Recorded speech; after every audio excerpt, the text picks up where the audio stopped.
Yeah, hello? Where voices, topics, and legendary stories come together? Yeah, I can get you connected. Switching to line one.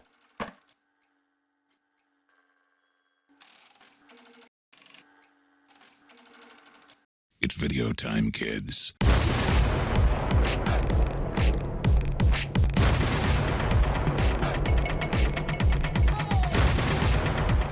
This episode is brought to you by themoneymultiplier.com.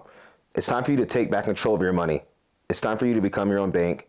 Visit themoneymultiplier.com for more details. Also brought to you by PMC, Private Money Club. There are only two types of people in the world, people with money and people who need money. There's only one community that solves both problems. PrivateMoneyClub.com is the only dating site for money. I want to give a big shout out to Snowbird. Snowbird is your one-stop shop entertainment all year round. Whether it's catching deep powder in the winter or going up with your friends and family during the summer and riding the aerial tram or the roller coaster. And one of my personal favorites during the fall, Oktoberfest. Go to snowbird.com, get your tickets. I'll see you up there.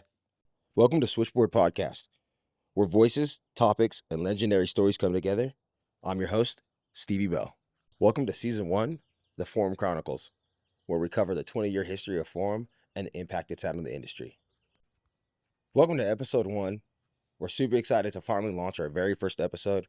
We have special guests, Blaise Rosenthal, Pat Bridges, T-Bird, Mike Ranquet, and Dale Rehberg. We brought on these special guests to give us a deep insight of the industry pre-Forum. Dale, Mike, and Blaise had their hand in the evolution of freestyle snowboarding. Mike Ranquet was known for pushing freestyle snowboarding, innovating tricks, and Dale Rehberg was known for cutting his snowboards to create what we know today as a freestyle snowboard. From a media perspective, T-Bird and Pat Bridges have a deep-rooted history in snowboarding and saw the rise of Forum and the impact it had on the industry. Blaise Rosenthal's perspective is great because he is a legend in his own right. As a professional snowboarder, he saw the rise of Forum and creating his own company, M3, that was a competitor. He has a perspective unlike anybody else competing with Forum as a company owner. Can't wait to start this journey with all of you. Let's dive into this. Welcome to the Forum Chronicles. Today we got some special guests, which I'm very honored to have these two join us. We got Mike Ranquet and Dale Rehberg, two of snowboarding's biggest pioneers, known for style, tricks, innovation, butters, you name it. We're gonna jump right into this because I can't wait to get into these conversations. Mike and Dale, thanks for joining, man. This is gonna be fucking rad. Yeah. You're welcome. Thank you for having us. Stoked. Hell yeah. Well, let's jump right into this. So let's set the scene. Let's jump into the like mid 80s. Like, what was snowboarding like in the mid 80s? Because I know both you guys had a lot to do with that time frame. Let's hear it. Well, I want to jump in first because Mike definitely was earlier than I was, for sure. So it was that early 80s, mid 80s. For me, I was a Grom looking to figure out what the hell snowboarding was. And when I figured it out, Mike was already like in it, and he was one of the Groms then. So, that first gen or 1.5, right, gen that Mike was part of was a huge influence to my demographic, which is a few years behind Mike. But those guys were way, way advanced. And then there were some dudes before that even, but Mike, take it from there. Dude. You were someone who I was looking up to when I was coming. Yeah, like mid 80s. I mean, I would say the snowboarders that I admired definitely came from the Lake Tahoe region. It's like I look at it like we as snowboarders all came from these men of the Lake Tahoe region. We took it up to Baker. We had Fulton and Craig and myself, and that was a sphere of influence. But we were up at Mount Baker. The freestyle snowboarding, its roots are in Lake Tahoe. Um, Baker, I always feel like refined snowboarding. Like we we just had longer lines. I mean, that's what it boils down to. And like we refined that style of snowboarding, but it really all came from Lake Tahoe. Like I consider Lake Tahoe like the Plymouth Rock, and Mike Chantry's couch was like the Mayflower. Like Sick. If you were on Mike Chantry's couch at any point during the 80s, whether you like it or not, you had a huge influence on the whole of snowboarding. That's sick. That's sick. That's good to know, man. I didn't know that the roots can't started from Tahoe. So that's rad. That's what I think, right? You know, like we as riders from Mount Baker, like myself, Craig Kelly, Jeff Fulton, Dan Donnelly, you know, we admired those guys. You know, and we looked up to Keith Kimmel and Terry Kidwell and Sean Palmer, you know. And then you have, I mean, there's just all these spheres around the lake. You have Bob Klein, you have like the Hatchets, you have Tom Burt, you have Jimmy Holopoff, yeah, you know what I mean? Like Sione, Fall Line Films, all this shit was all around that. I'm not a fan of Lake Tahoe either, so it's not like I live there and I'm like, I love that place.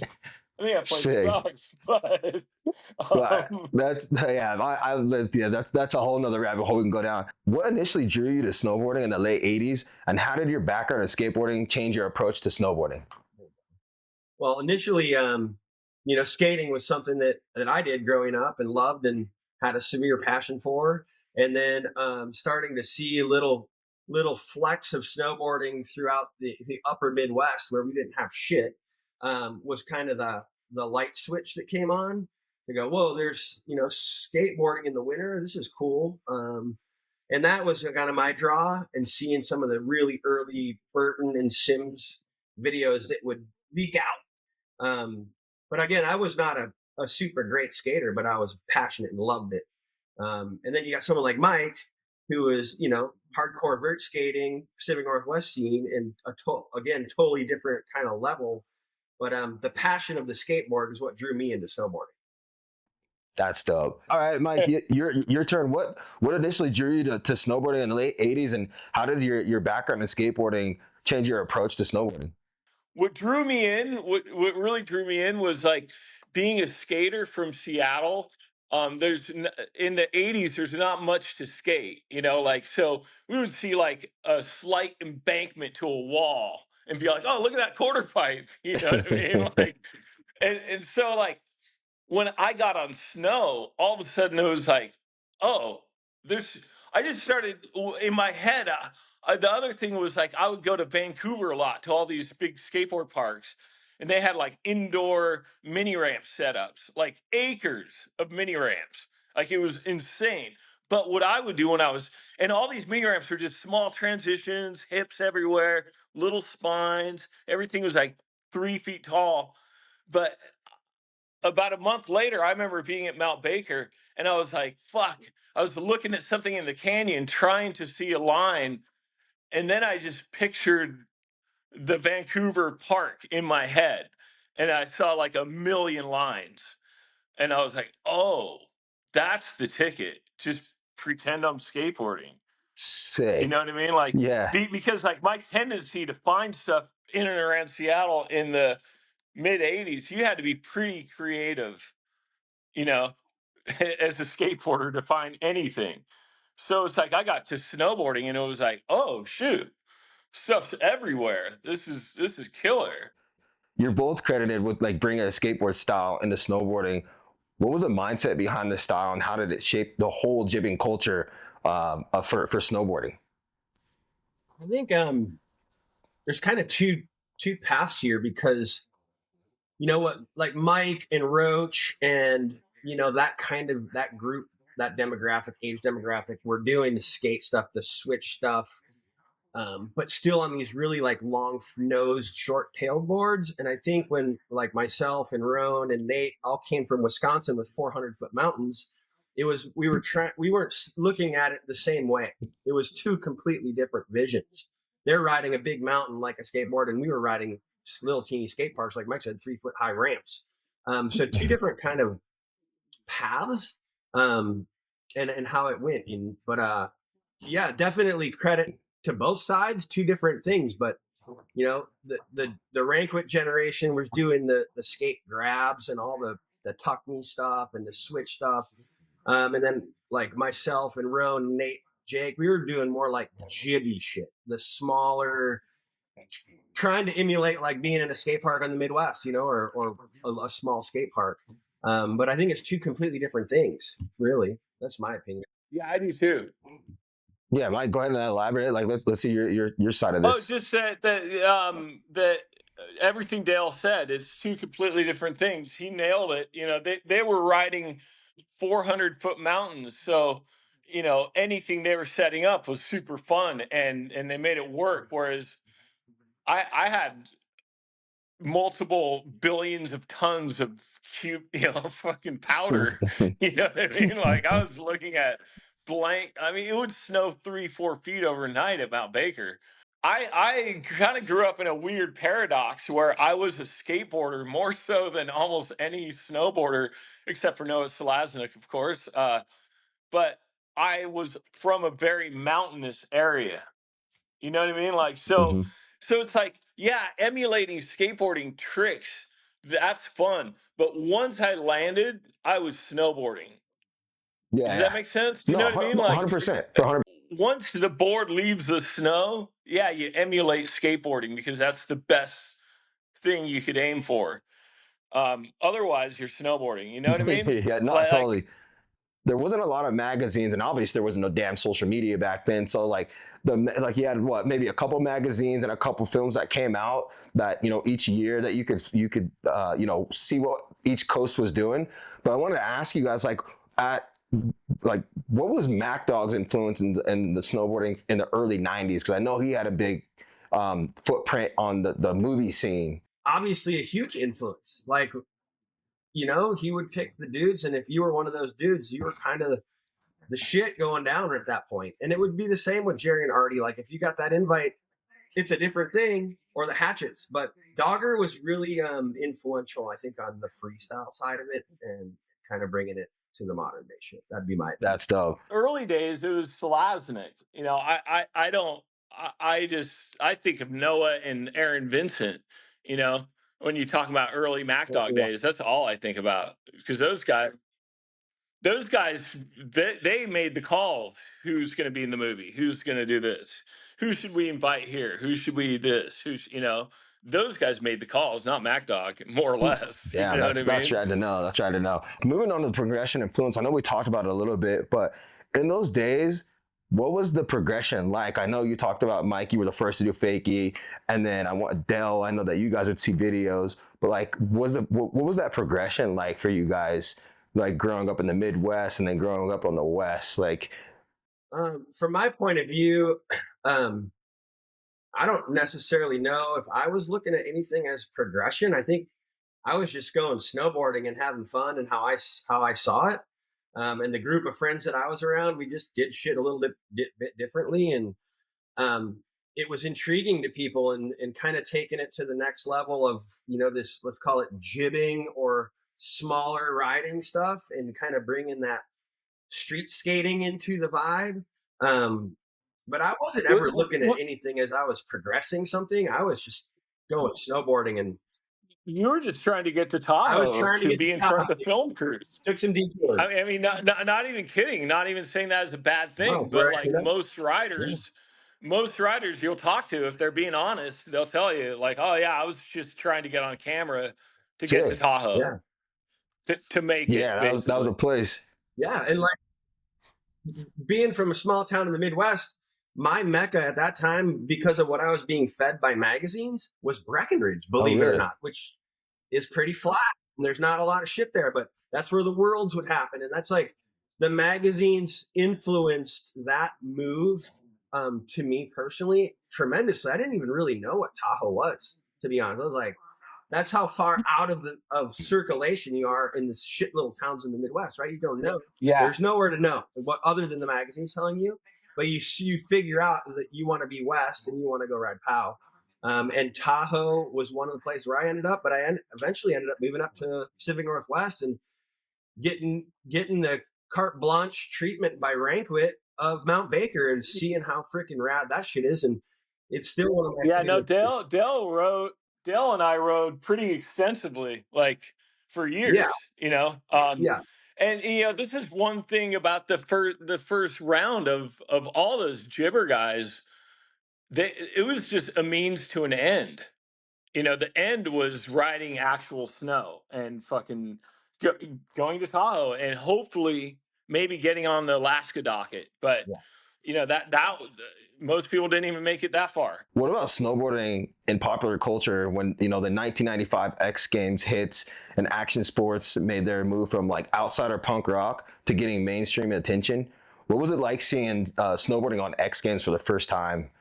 My girlfriend Yenny at the time, she won multiple golds. I forgot when or where at the X Games, but she always left her trophy in the No hotel room. way. That's how little she cared. She was like, That's sick. whatever. Yeah, It was I mean, I guess I wasn't interested in it. I yeah, just was that would be bottom line right there. No, just no interest.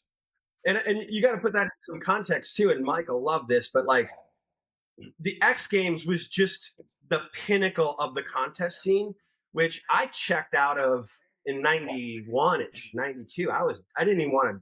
And we would, as the ride team, we would go to the US Open and we would like do the warm ups and then not even do the event. And there was a dude who gave it kind of a bad, sour taste. So I lost interest as personally in whatever was going on with contests. I just was like I couldn't even enter qualifying contests for whatever World Cup fucking donkey show they had going. So it was like I was drawn and quartered in front of all my friends in Japan when I got kicked out of the contest. It was like, okay, you're going home. Okay, on my way home, I got drunk on the plane and I started writing an apology letter to Santa Cruz Snowboards, but it just turned into a proposal. Like, why are you sending me to these contests? Why don't you send me around the world to, use that same travel budget and just film? And Santa Cruz at the time were like, that sounds like a good idea. You're fired. They're like, fuck you. And then Bert Lamar called me one day and he was like, that sounds like a killer idea. I was like, yeah, I'll just spend my entire winter filming. Like Craig hadn't done that. Nobody had done that. Nobody had said to their sponsors, I'm not going to enter any events because they're pointless. And I gave them specific reasons why I didn't want to enter the events, and then went on to explain that I as a skateboarder, I'm looking at skateboard videos before I skate my ramp. I'm watching Ben Schroeder's part. I'm not fucking paying attention to who won a contest. You know what I mean? So it was like the best skaters were in these videos. So again, I just did a linear move with snowboarding. I was like, why don't we do that? This is a joke. These contests suck. And the other thing about contests is like they were so non-progressive. You can go to a contest in 1987 and go back 3 years later and probably the same winning run would have won. That's right. it was it. I mean, I don't want to discredit the X Games and that shit because I think as a culture, people embrace that a lot. They thought, you know what I mean? The general population, that was an easy way to kind of highlight a sport and package it up into one thing and make it into something. And the people who went on and won those medals and did that shit, kudos to them. It's awesome. I just didn't give a shit. I really wasn't paying attention to it. And like Mike said, my contract with Ride I didn't have to do contests. Like that wasn't even, it was actually probably frowned upon in like 94, 95 to do a contest. Ride would rather have us out there raising hell and being noticed than. I remember like my first Lamar contract, I got it. And there was like content, a winning incentive. You know what I mean? If I won this World Cup, they'd match my earnings or whatever. And I was like, fuck, I'm never gonna hit that clause in the contract. You know what I mean? Like, and so I came up with video incentive. I was like, for every the first 15 seconds is X, the next 15 seconds is Y. And so I formulated well, thank you, because that became a big part of my career because I was not going to do contests. Like, no, I was not about it. Let's shift gears. Let's go to because I know we touched on it a little bit. Let's move to the brands that shaped the era. Dale, I want to start with you on something. You experimented with cutting down boards for wider stances, different shapes. What motivated these these different innovations, and how do they impact your riding for the broader evolution of snowboard design? Yeah, on that topic alone, I mean, it's really boils down to the winter of '91 in Breckenridge when Joyride snowboards came out, and there was a group of us who lived in the Midwest, and we got the very first flower pots. And there, we were coming off like I think I'd rode Burton Airs and shit, so you're kind of set back, longer nose, squared tail, and we had these cool kind of powder shaped popsicle sticks. But they Yeah, had really long nose and tails. Like they kind of still had that older vibe, but it was just more symmetrical. It was almost completely. twin tip-ish. But the problem was they came in a 165 or a 145, and the 145s were super small. The That's so 165s were fucking funny. massive. So You guys are just That is shocked, just like, what that's the the most fuck? insane Dude, size difference. Like I didn't that like the what? Okay, continue. Sorry, Dale, Yeah, continue. totally. That just blows my mind. Like what the fuck? I don't believe and you. maybe there was one in between them. I don't think there was then, dude. But the 165s had like these giant noses, dude. They're Liar. massive. And we were like, our thought was like, dude, let's just cut that off and like lose all this swing weight, and it'll feel lighter and like not be so freaking huge. We're riding Breckenridge, like it's not outing. So to credit Rowan, dude, he grabbed a dinner plate and like traced out his board, and we had to figure out how to cut through the metal edges. And we literally got those boards from this guy Andy Schatz, who was the team manager or one of the dudes, one of the owners, whatever. Gave us these boards at like 3:00 in the afternoon. By 8 p.m., all of the tips were cut off these brand new boards that hadn't even been to the market yet. And then we all cut them down that night, and then we T-bolted our stances. We wanted to get a little bit wider. Like I think the widest you could go on most stances was like 18 inches, 19 maybe. And I wanted to go a little bit out, like 21-ish, So we T-bolted. No, I was riding at 21, so like I don't know those joyrides, but they were set up probably Yeah, 21. well, Maybe. 19 We is needed to go tiny because wider. I'm a 22, well, Yeah, 22 and no, a you half guys myself. took So it. But we wanted to go wider, dude. So bump it out, cut that shit off, and then ride it that way. And I used to trip out on that. I was like, it would snow like 7 days in a row in Colorado, and I'd go outside, there'd be no accumulation. like, where Oh, did it go? it's gone. You know? That's right. Yeah, Dale, totally. I got another question for you. What was it like being one of the founding riders for Ride Snowboards and being part of the Joyride team? Awesome. So Joyride team obviously came first. And that was, being a Grom from the Midwest and riding for Burton throughout high school, and then having an opportunity to go ride for a cool, new, young, fresh company that was thinking differently at the time. Joyride was bitching. And it went for about, I think 2 years, maybe year and a half. I rode for them. And then Ride started, and they kind of poached most of the Joyride team, and then Jason Ford and Cersei. Kind of. They come. But they had a backing. They had financial backing, and I think I was probably 18 then, so you're not paying attention that much to it, but you sure know you're not getting paid from Joyride. Like there's just not much there, if anything. And having the opportunity to sign a contract and have money and have people that listen. Met Tim Pogue and Steph Pogue, who were main owners of that company. They were like-minded people, and I was like, this is freaking rad. And it was most of my friends, and I met new people, and it was just kind of rock star moment in time for me. Like we had a 7-year run that was insane. That's sick. That's sick. Mike, you were with brands like Sims, GNU, Santa Cruz. Which one of the brands that you rode for helped shape your future the most? I would say early on, Henry Hester, because he was like a pro skateboarder in the 70s and very well known and very well respected. And so like I was, he was older than me, older than my generation as a skateboarder, but me being from Washington, I was just like, fuck, you were a pro skateboarder? No, I didn't care on what level, you know what I mean? But Henry was a legit pro skateboarder, and that's who I ran around with, you know? And so, like, those early days at GNS, it was like, you know, hung out with Deirdre, hung out with like all the Alien Workshop guys because Alien Workshop formed from GNS, you know? So it was like I had an early graphic on Lamar. It was an alien graphic, and at the time I was like, you know, I wanted this alien graphic, blah blah blah. Who should I? And we started drawing them. And they just came out really stupid, and then I contacted Mike Hill at Alien Workshop, and basically hammered out a what would be called a collaboration. You know, it was like, look, you know, we'll put your That's logo on our sick. board, but you do the graphics. And they were like, fuck yeah, That's let's do dope. this. That's dope. So yeah.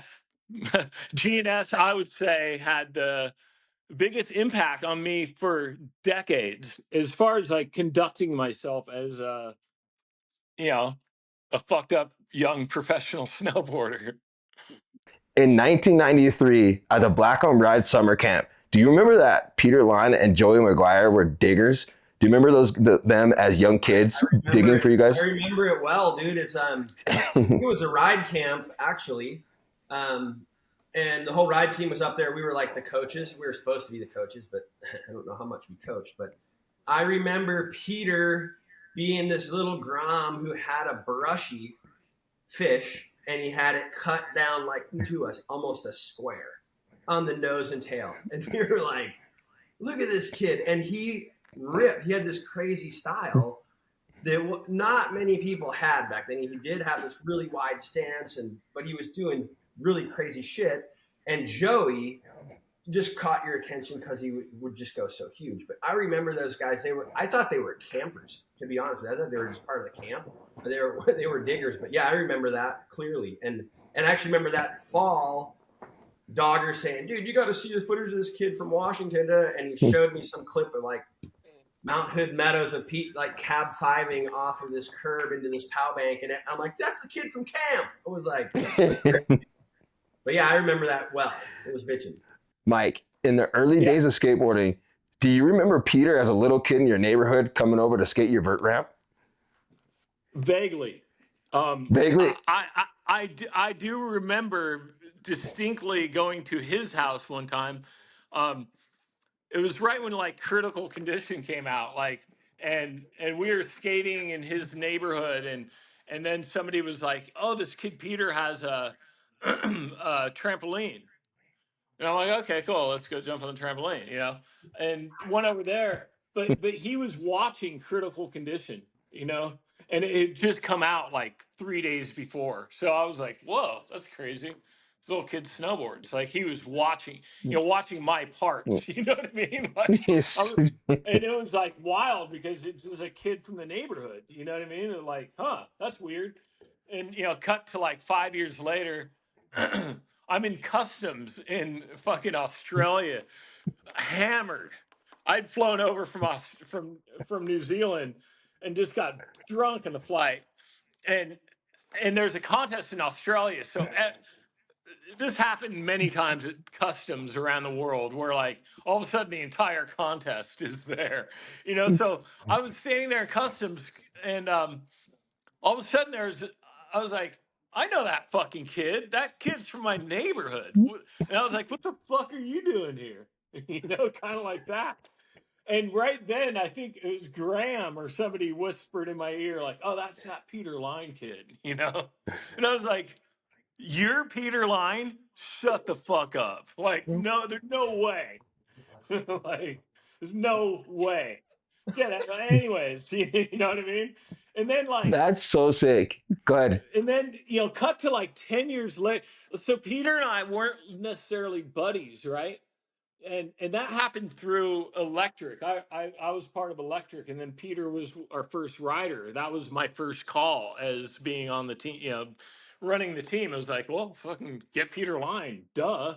You know, like but you know, we met then, and what was wild was we were in Australia one time, a completely different time. 10 years later, I was in Australia having a beer with Pete, and I forgot how it came up, but like, Pete's not one to indulge, you know what I mean? Like, but like somehow it came up, like, something about Alpental.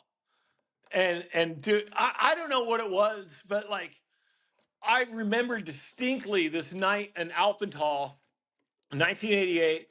I was riding with Craig, and it was like one of the times when like I would like ride backwards to a point of annoyance to Craig. You know what I mean? Like, 'cause I would follow him and mimic him, and I'd like, do his arms and do, everything, like, and it would just bug the fuck out of him, like, shut up, dude, quit doing that. And one of those nights, there was this kid that was like following us. And I remember the line distinctly. We went down this cat track. I did an air to fakie. Then off the cat track, I would like, just go into a big half cap, maybe try and fakie threes. But then we would ride down through the shitty moguls, and there was another hit down there, and I was doing fakie to fakie 540s on this hit. And I just remember this kid like, I rode with Craig a lot. So like there was always fanfare around Craig. There was never like fanfare around me. You know what I mean? Like, and so, but this kid was like watching me. I was like, whoa, he's really paying attention to what I'm doing. That's crazy. It struck me, you know? And so we rode another probably hour and didn't get introduced or didn't say what's up or anything. I was probably arrogant and whatever. um, but years later, Pete finished that story for me, and he was like, "Yeah, that was me," and I was like, "Shut the fuck up! Like, no way." So yeah, I had met Peter before this thing with the trampoline in his yard, like all this shit, like, and what he told me in Australia was like, I consider it probably the biggest compliment anybody ever paid me. He was like, watching you ride a snowboard backwards. He was like, you were jumping backwards. You weren't just doing half cabs. Everything was backwards. You rode backwards I didn't see you ride forwards. He's like, that changed my entire perspective on snowboarding forever. He's like, that night, he's like, everything clicked for me. And I was like, damn, that's okay, cool. Good job. That's sick. Oh yeah, that's definitely worth a pat on the back, man. That's fucking rad. Did you have something else, Dale, you were gonna add? No, I'm just saying that's bitching, dude. That's funny, and it's funny how in our sport it is pretty small that these kind of things happen. Like remember Peter Yeah. as a camper, you had him following you around freaking Alpental, like, and then he became a superstar. It's freaking awesome. I have another. It's just one crazy. like You guys that. are just like we're in the same neighborhood and didn't really know each other, and then like discover like especially your story. You like found out who he was like in the airport, and then Dale, he was just like a digger. You thought he was a camper like at a summer camp. It's just I thought crazy, he was a how it all happens. midget. Sick. All right, we're gonna dive. Let's get deeper into this. We're gonna move forward. So like the forums founding. So 1996, Peter leaves Division 23 and starts Forum, launching the team with Bjorn and Chris Duffy. What were your first thoughts about the new up and coming brand? Dale, go first. From my perspective, it was probably another one of those moments when I just wasn't even paying attention. What year was that, Stevie, when they did that? 96. Yeah, I was probably not paying a lot of attention to it, to be honest. But I do remember, remember Peter, obviously, and I knew Chris Duffy, that, you know what I mean? And Bjorn, obviously, were younger kids coming up in the scene at that time. But I wasn't paying a lot of attention to much of anything, dude. I was probably in just a smoke bubble, dude. I knew something was afoot because Selaznick had some meeting with Dogger and told me about it. And he was like, yeah, they're going to start a brand. He was like, they wanted me, but they couldn't pay, whatever. Um, so, and at that time, Peter was definitely on the radar. What, to me, like early Forum days, early it's all Peter Line. It's all early Peter Line. I don't even think of Forum as a brand. I just think of Peter Line. And yeah, he had a team later, but like he personally,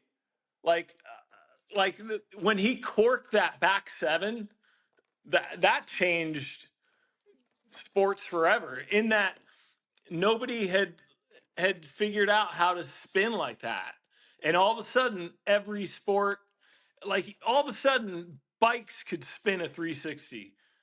Before Peter Line, fucking nobody ever thought of it. Now all of a sudden they were like, oh, fucking pop up into almost a tabletop and just spin like that. Like he opened up. I mean, I think I said this to him one time, but like, like let's just say if people were gonna jump a 360 on a horse, they'll end up corking it. And that's because Peter Line corked his 720. And I want to add to what Mike is saying, Stevie, because I don't want it to come off like I didn't give a shit about brands. But you nailed a good point here, Mike. Is that Peter was bigger than Forum when Forum started. Absolutely, it still is. I was well aware that Pete was out there pushing the limits of the kind of the cork stuff and this rad, lazy style and really different, like a completely different kind of visual of how he's approaching it. And it was also the same with JP, like, because I did have a big street background and I loved handrails for a long time, and seeing JP come out and doing some of this shit, and they were bigger than Forum to me. So I wasn't necessarily even paying attention to the brand. Yeah, like I would say that with JP as well. Like JP came out like a slingshot, right? It was, I mean, for me anyway, from my perspective, he just appeared one day like this fucking Mormon, doing the this heaviest fucking Mormon, this Mormon sober super rider. It was like, oh, I'm fucked. That's crazy. That's great answer. Like, we're gonna jump gonna stop. Fuck. That's so rad. That I was gonna actually touch on JP, but you both just kind of touched on it. Like, he's definitely, what was your first perspective? Let's just, I'll ask it anyways. Del, you can go first, but Del, what was your first perspective when you saw JP Walker snowboarding? Like, what was your first thoughts? Well, I mean, probably similar to most people's. You're like, dude, this guy's fucking gnarly. This kid is doing advanced snowboarding shit, and he's got style, and it's not conforming to what people think snowboarding should be. He was heavily street, and there was probably like that time frame when street might have been viewed not cool to people like Mike from Baker and big mountain riders. Like, there was definitely a thing going on there, but it was impossible to ignore both Peter and JP, and I even throw Jeremy Jones in there. Like, those dudes were doing stuff, and I was at a point in my career where I was. I'd say Bjorn too, and Bjorn for sure. I mean, those that guy was. They were doing advanced shit, and they were young, and it was. I was an older guy at that point, relatively speaking, and I'm going, okay, dude, I'm not keeping up with that shit. Like, that's when I started going Ranquet. Look, what's up with Alaska? We're riding POW, and I moved to Baker, and I'm riding different. I was moving away from the street kind of thought process into more actual big mountain snowboarding. So, I saw those dudes, and I was, straight up honest, probably a little bit nervous. Like, damn, dude, these kids are stepping up to the game, and I need to figure out what I'm going to do because I ain't doing that shit. Straight up.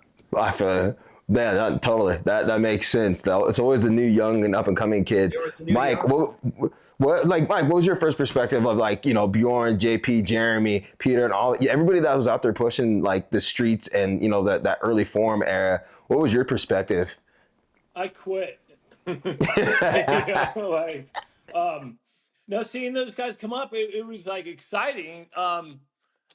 I more tend to think of the first time I rode with those guys in 1998. It was like the full proper Forum team. Like, obviously I've been around the block by that point, but I was stoked secretly. Like, oh, sick! I'm gonna ride with the whole team today. You know what I mean? Like, and so we just rode like Big Bear this day, and Yeah, they were on some things, and they were like, yeah, yeah, it was sick because what they in my head they were combining what I had worked out or what I invented, basically buttering with fucking what Dale was doing. You know what I mean? They were getting on rails and pressing and getting a fucking press on it, not just like hitting it like I would, you know, just a heel edge, touch it, and right away be like, oh, you know, they were like, whoop, you know, they're getting into it like a K grind or something. You know what I mean? So Full like, skateboard style, like. Yeah. yeah, like that was impressive for sure. You know, but you know, the Well, first thing I thought when I saw any good rider, I don't care where they're from in the world, is like, oh, they should get up to Alaska because they would fucking like with those skills in Alaska. You know, that was just me. I was a fundamentalist snowboarder. You know. yeah. Well, actually, I was gonna say no job is safe because I know Del. You said at that point you were kind of just moving in a big mountain and getting away from the jib scene. Mike, you're just still doing your thing, but like, oh hey, let's get up to Alaska. But I didn't even touch on what was your guys' first perspective when you saw Devin Walsh and Chris Christophercy and Ville and Yoni, some of these other guys that can go out there, and then JP and Jeremy and Bjorn and Peter and all of those guys, every single one of them. But like the Canadians that could just absolutely out jump anybody. Like just the things that they're hitting and the magnitude and the size of the jumps. Even today, I see some of those jumps like when I go up to Whistler, and I'm like, holy shit, I still wouldn't hit that. What were you guys thinking about, like the Canadian part of the Forum team, Devin and Duff I and thought it was Ville, dope. who's I knew Devin previous when he was riding for Barfoot because it was myself, Jason Ford. That sounds rad. Devin Walsh riding for Barfoot. Yeah, dude. We were doing a movie called The Source that John Boyer put out, and we were filming at Big Bear.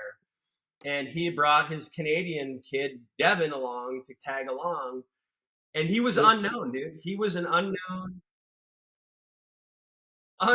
dude on a Barfoot. And he had heavy Jamie influence vibes because he had these no gloves, riding Big Bear, but he was doing Devin shit, and we were all like, dude, this kid is rad. He's going to be a badass, and not even understanding that he's from Canada. That I mean, that's the one thing. Like, even with somebody like Jamie, I saw Jamie at 12 years old and was like, oh man, this is going to be gnarly. Like, it was like, you know, you mentioned Jamie, and like I always kind of joke around, like, you know, coming through Mount Baker in the 80s and like, you know, establishing myself as a pro snowboarder, and I had Craig ahead of me, I had Bass, right? It was like a perfect little symbiote. And then Jamie came. And it was like he just fucked everything up.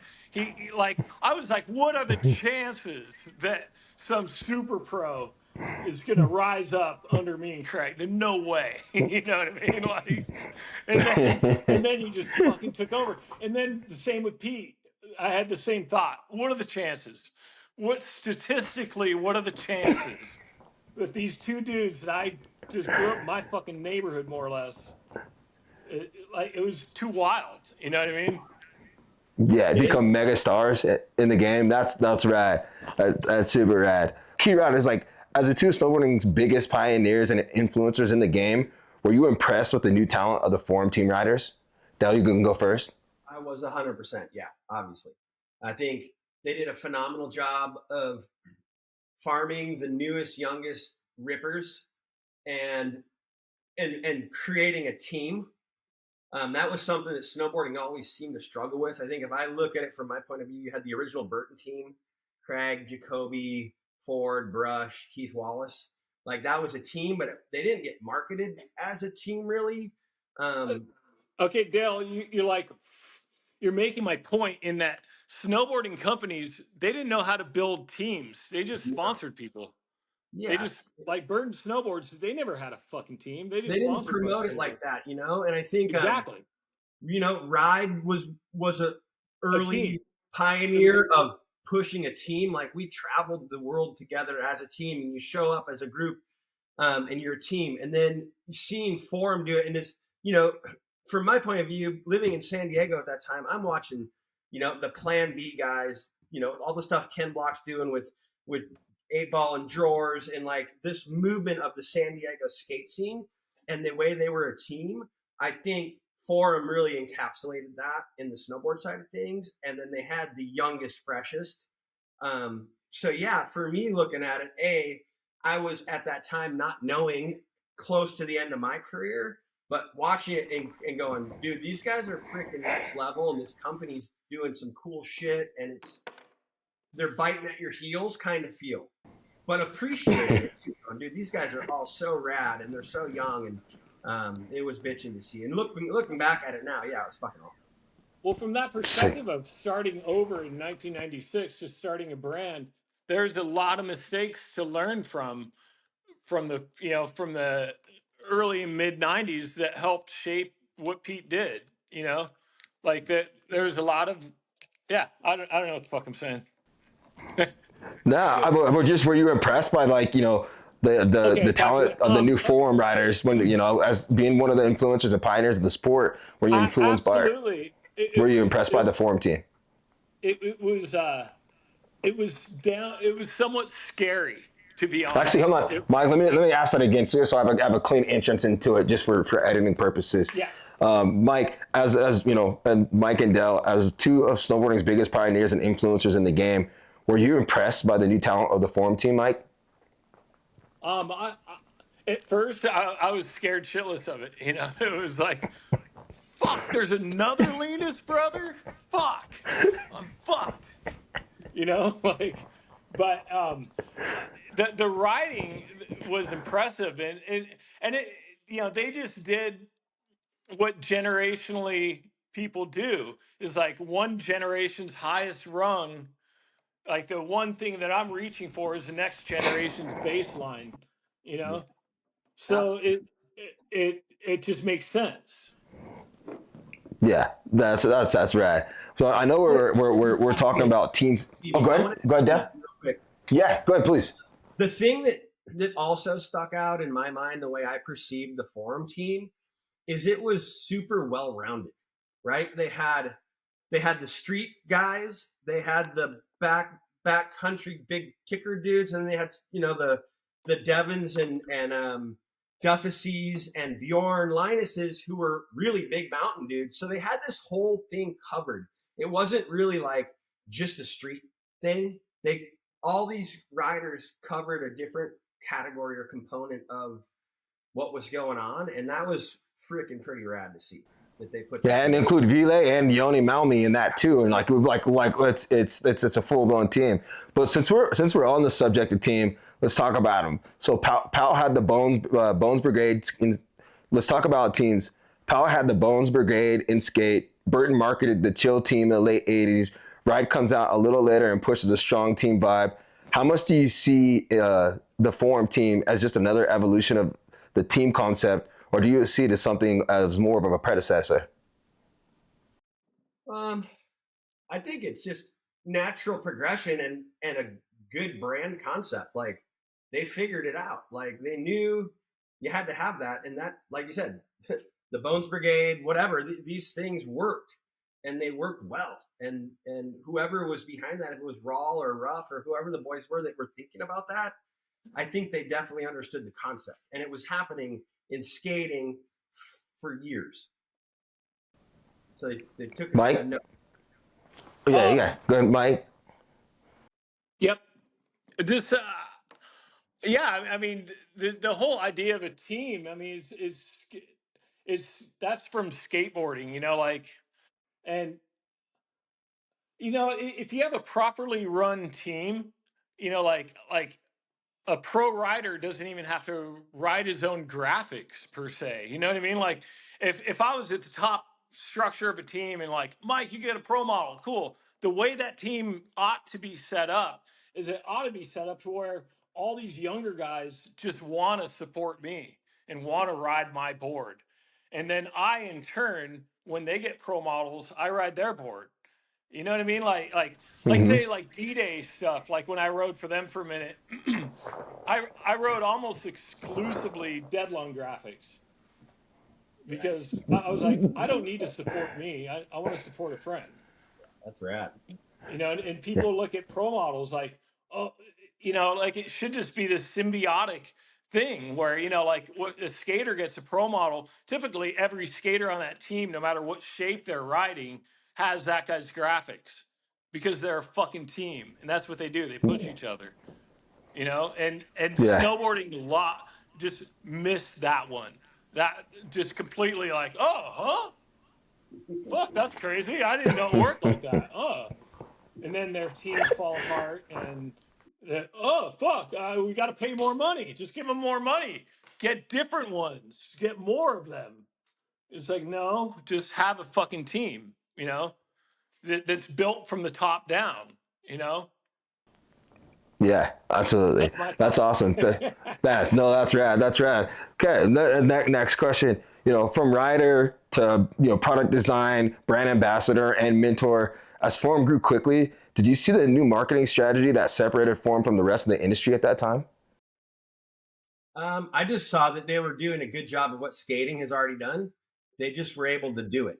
And I think, yeah, they were doing fresh new shit. It was cool. And in snowboarding, that component wasn't really there. Yeah, it helps spawn like yeah, whatever, forget it. I'm gonna Okay. Well, yeah, cool. Well, let's move on. Let's get moving down here. What early teams would you say laid the most groundwork for the Forum 8? what team? What early team or teams would you say laid the groundwork for the Forum 8? Shorties. Shorties? I mean, it seems like yeah, that's kind of what they did.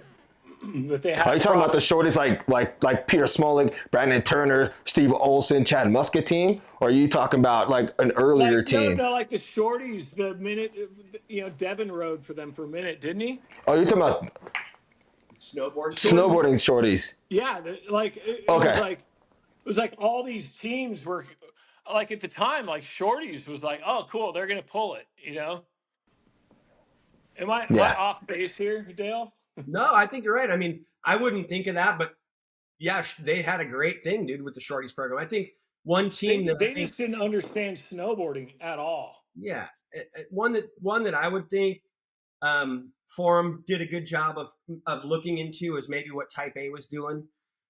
They had a tight Yeah, team. They had no, rat no, that would yeah for sure. like that was something that they did good. I mean, I would even say the ride team was pretty fucking strong the first 4 years. Like what they were doing was maybe not quite as core and as skatey as it could have been, but the Type A's of the world and the Shorties of the world and like there were those little brands that were doing some dope shit with dope riders and they were a team.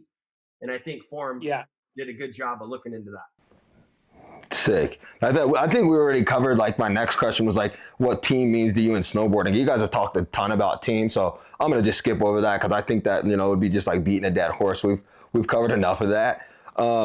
Let's get down into um, 1 second here. The culture, creative and culture impact. Do you guys remember like the bug ads, the Forum bug ads? And if so, what was your perspective on the bug ads? Wait, say that again. Read that question again. Sorry. Yeah, no problem, no problem. So, like, we're moving into like culture or creativity and culture impact in advertising. Do you remember the bug ads? Yeah, The forum marketing bug ads. What did you first think, and what was your perspective on those ads?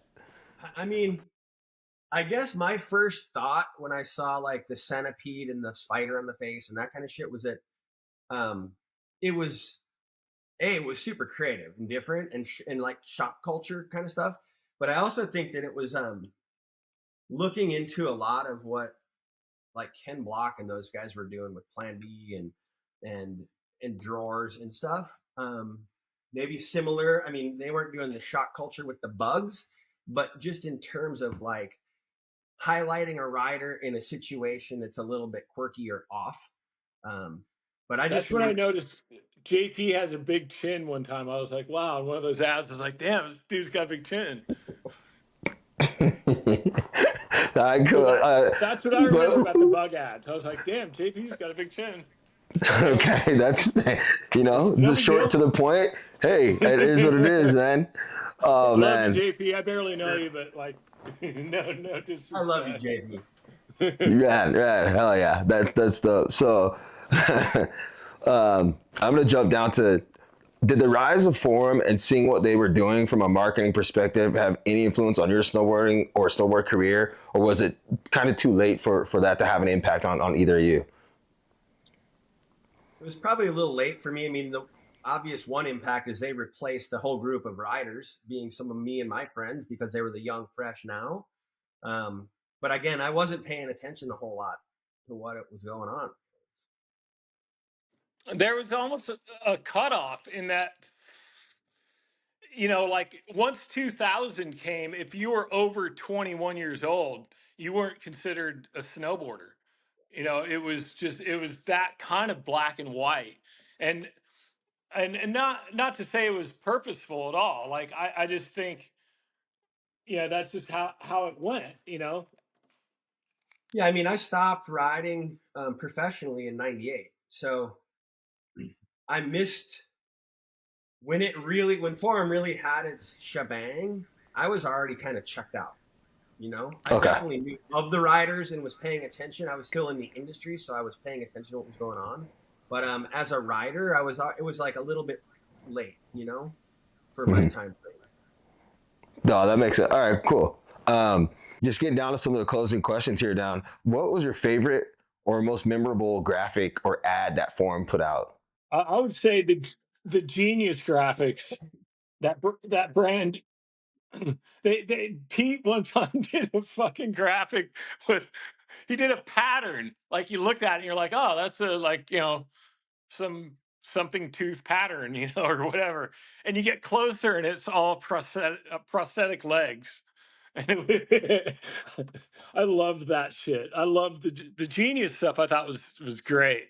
So just so Mike, your favorite graphic was the Genius, and then Dell, yours was like just, or your I favorite think graphic was just the F. mine's more in general.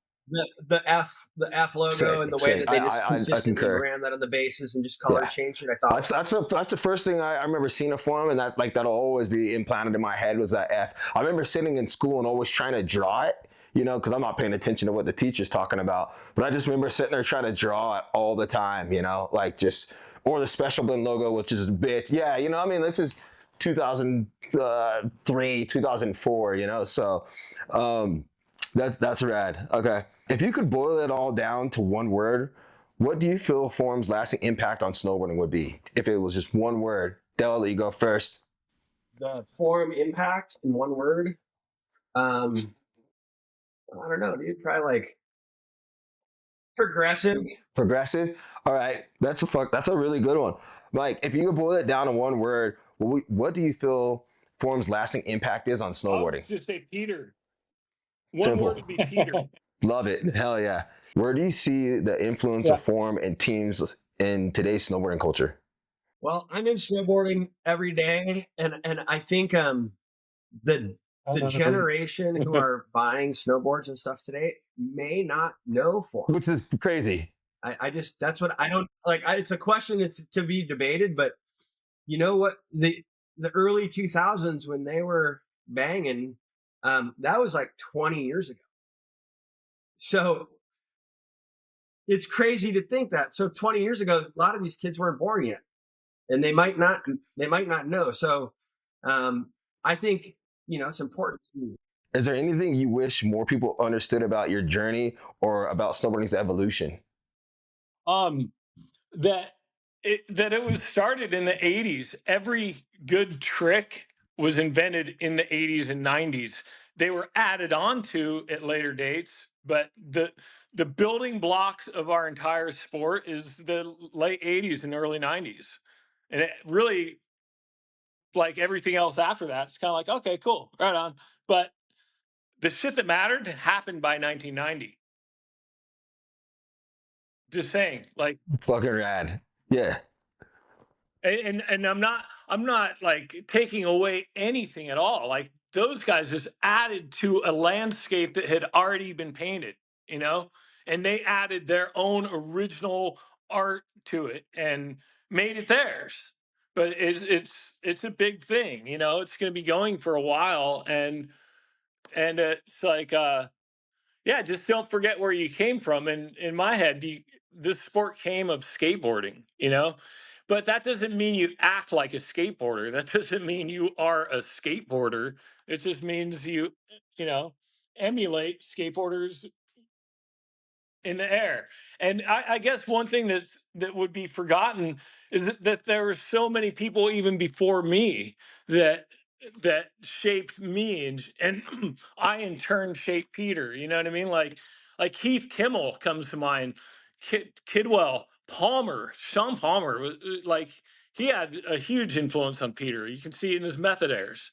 You know, like yeah. So I guess the one thing I would say is like, you know, it'd be like a band realizing, oh shit, we've been playing rock music for 10 years together, but well, there's these guys before us called the Rolling Stones or something.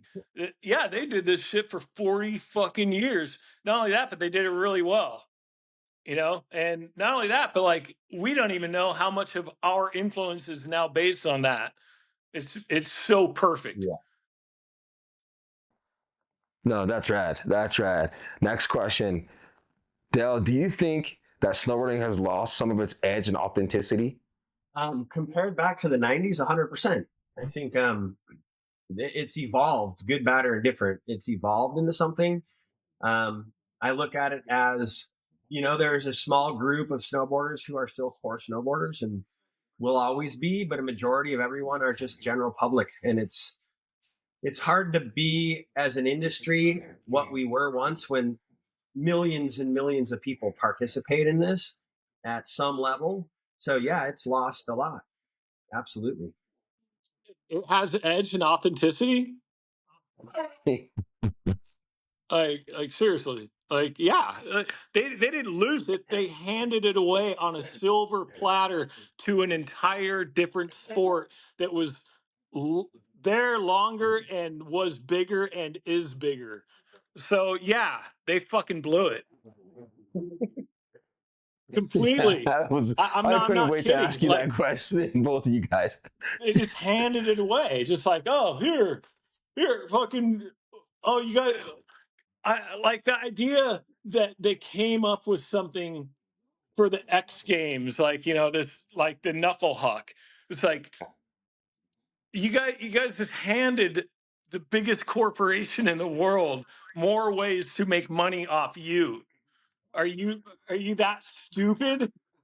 Like, duh. Hello, fucking grow your own wings and be. I don't know. Yeah, I was looking forward to asking you guys these last few Okay. questions. Like, and so yeah, okay. Well, Dale, what would you say to younger riders about keeping it real? Keep it real. Pull your head out of your ass and go make the path for yourself. Don't put your hand out like everything should be given to you. You got to go earn shit, and it ain't easy. So yeah, pull your head out of your ass. Mike, what would you say to young riders about keeping it real? Tough break, kid. No. Um, uh, I mean, I don't know. I mean, I do know a couple young riders like that keep it extremely real. You know, like my friend Lion from Maui. That I mean, he's such a gnarly skater. Like he's so much like me. Like so, like it's real out there. You know, there are real people with, you know, like a lot of these kids now, it's like their dads grew up with us, me and Dale. You know what I mean? So it's like it's listen to your fucking dads, you know? Yeah, that's rad. That's rad advice actually, because I'm teaching two little girls how to snowboard. My 5-year-old and 3-year-old, man, and it's just kind of it's crazy. Like that I'm at that point in my life, you know, from like, I swear to God, I was pro yesterday and now I'm Yeah, raising two little no, girls dude. that like, that I'm, and they're like, they're so tired of listening to me too. Like, I'm like, do this, do that. And like, I could tell like, even at a young age, they're just like, dude, shut the hell up. Like, let us just go and just like learn. So I think I'm at that point. I need to just kind of like let them go learn from somebody else. But I like that advice. Listen to your father. Yeah. You hear that, girls? Listen to your father. God damn it. Dale, where can listeners follow your current work or reach out to you if they wanted to connect? I'm on the Instagram every now and then, so you can find me there. I don't post a ton, just old, but that's kind of probably one of the only places.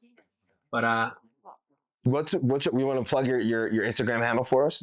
yeah, my Instagram is I am Dale Rehberg. Real simple. Sick. Yeah.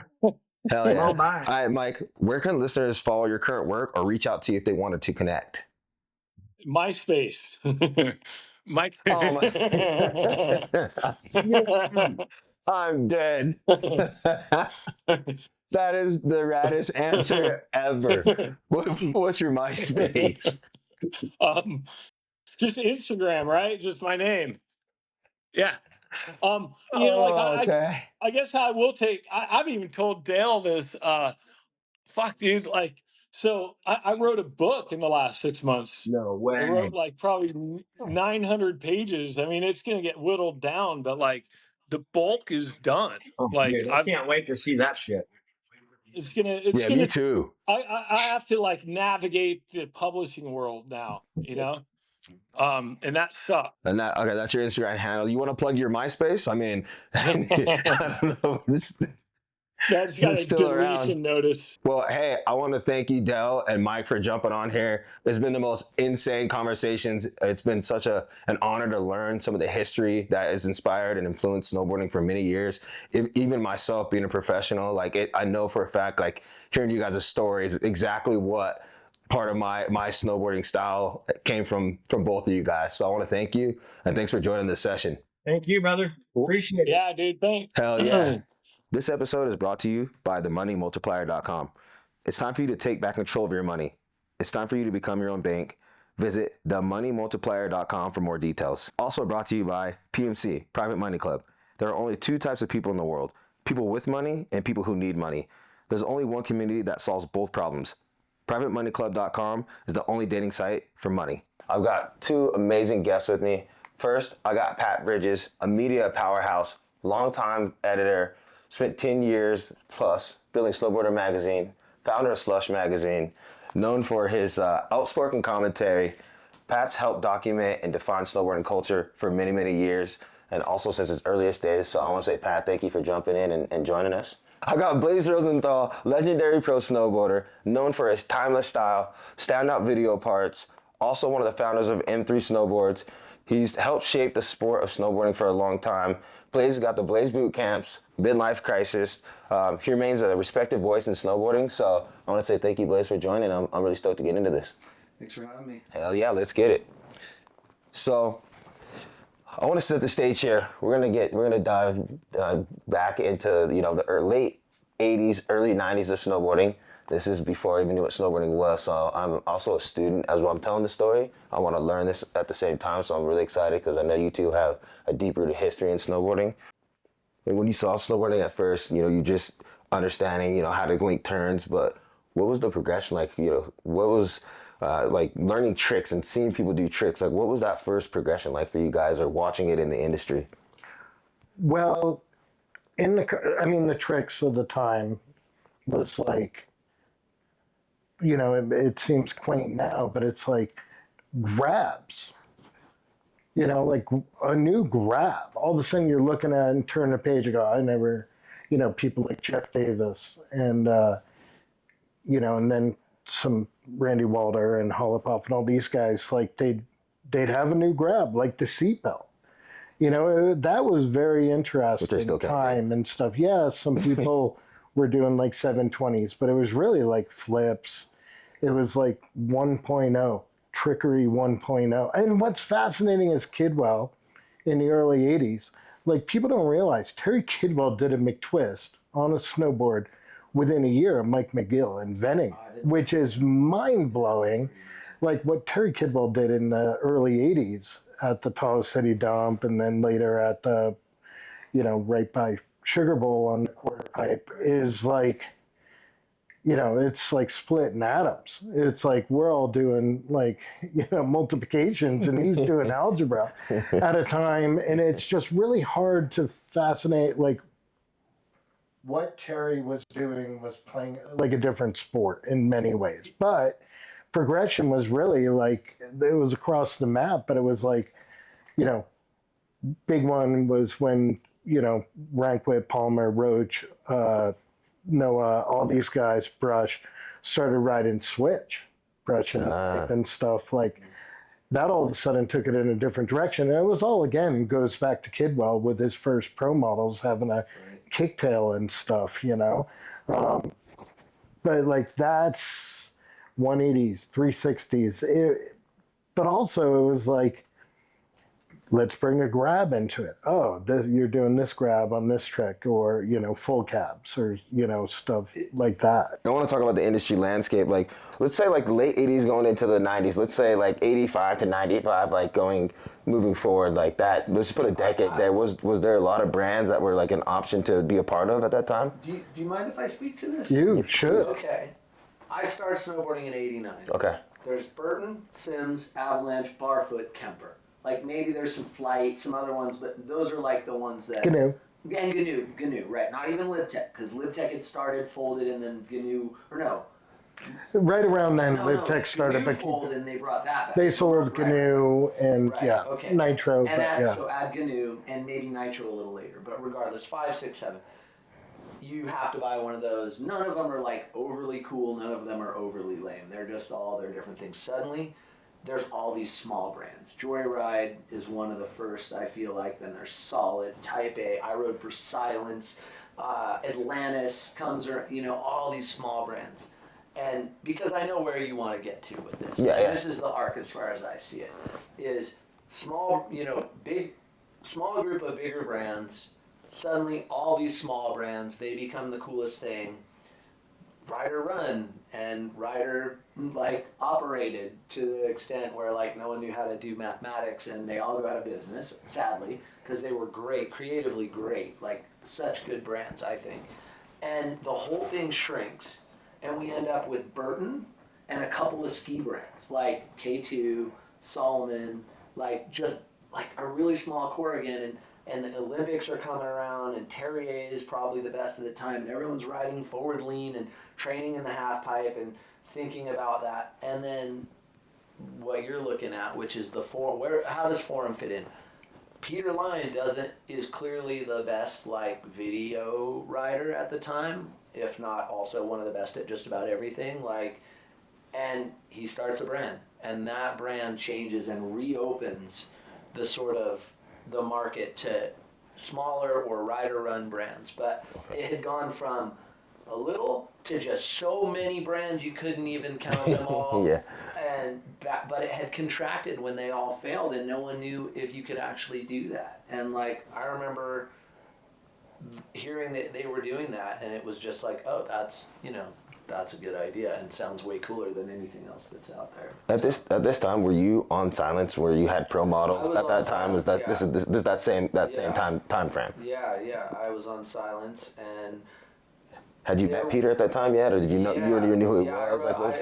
I met Peter really early. Like I met him at it was called Ski Acres at the time. It was Squalmy Pass, right, or whatever that's called up there, and I rode with him, and I was up there to ride with Temple and Matt with Chris Carnell, and they were like, take a lap with this kid. And I remember following him, and he hit this frontside wall hip thing and just went so big I couldn't, like I was following him, I thought we were both going the same speed and doing the same sport, and then he launched off this thing, and I was like, what was that? But it was like one lap on this small resort, and then I didn't see him for maybe a year, and then when I was filming with Mac Dog for the first video mag, Peter came out, and I remember we're at Mount Rose, and it was the year that backside and grabbing became cool again, and we built this little wedge in, like on the windlip, the big windlip area. We built a small one here first, and then we ended up gapping these other ones, but we built it, and I drop in, I do this back 3 Indy, and I stomped it and rode away, and I was just like, yeah, I'm filming with Mac Dog, I landed my trick. Oh yeah. And Peter goes next, and he rides up, And like when he gets to the lip, it looks like he hooks his edge and kind of does this. And for like this split second in my mind, there was this like pity for this other rider who like was getting his shot too and was clearly eating shit. But what I didn't know was like he ducked his shoulder, corked around, did a 720, landed it, rode away, and like it went from like feeling sorry for him for like half a second to feeling like I was the fool. And I saw something happen in front of my eyes that I had never seen before. And it was this, I've never been so wrong in my life as for that half a second. And instead of me being the guy that got the shot and him being the guy that was gonna struggle, he was clearly like the most amazing rider. And from there it was, we coached together at USSTC. We would film together, every year with MacDog, and I just watched him like always be better, go bigger, and be more interesting than just about anyone else. So That's insane. I don't remember if that answers the question. It does answer the question. Pat, do you want to touch quickly just like on like the landscape of the industry and then like the first time? Obviously when snowboarding started, it was like Blaise said, it was Sims, Winterstick, Burton, handful of brands, and then all of a sudden K2 and Rosenthal came in. All of a sudden Mistral. All of a sudden you saw these people who were not unlike Sims, who were like, this is similar to skateboarding, or like Mistral, this is similar to windsurfing. We have the same, people love windsurfing and probably love snowboarding. And all of a sudden we had this first influx, but it was all loosely connected. And then all of a sudden snowboarding started to blow up, like we were talking about with skateboarding in the 90s. And I look at it as a bubble. Yes, there was a lot of creativity, but also it was like a lot of people just were like, who didn't snowboard, were backing companies, throwing money at snowboarders and being like, hey, we don't snowboard, but we know business, so we'll give you this money to start something. And everybody knew at some point, like late 90s, and this is the era where, right around when Forum came in, it's like all of a sudden, we hit maturity, which is up until like the mid to late 90s. More snowboarding products, we were on the hockey stick of growth. More snowboarding products were sold to people who had never bought a pair of boots or bindings than to people who were already snowboarders. So every year we got so many new snowboarders coming into the sport that you could make a business just selling gear to, whether it was a high-end board, low-end board, to people who had never bought a snowboard before. And then all of a sudden in the late 90s, all of a sudden it's like, oh, we have to build a business based on selling a new snowboard to somebody every 3 years. And that's the bubble bursting. And Forum, I think, was kind of like looking around at all this and all these small companies that were cool and being like, they don't really know what they're doing. So I think the inertia of Forum was set in motion while the sport was still booming and growing and very flush. And they looked at what, obviously you mentioned Plan B in skateboarding, didn't quite get there with Type A, but Ride definitely took a page. Joyride first took a page out of that book. I also don't think people bring up Division 23 enough, which is obviously a part of Peter's story. But like, Joyride had the super team that was, if you knew what was up, they were the best. And then moving beyond Joyride, it was like they got, head-oned to go in and do Ride. And Ride was the realization of that Plan B in snowboarding and stuff.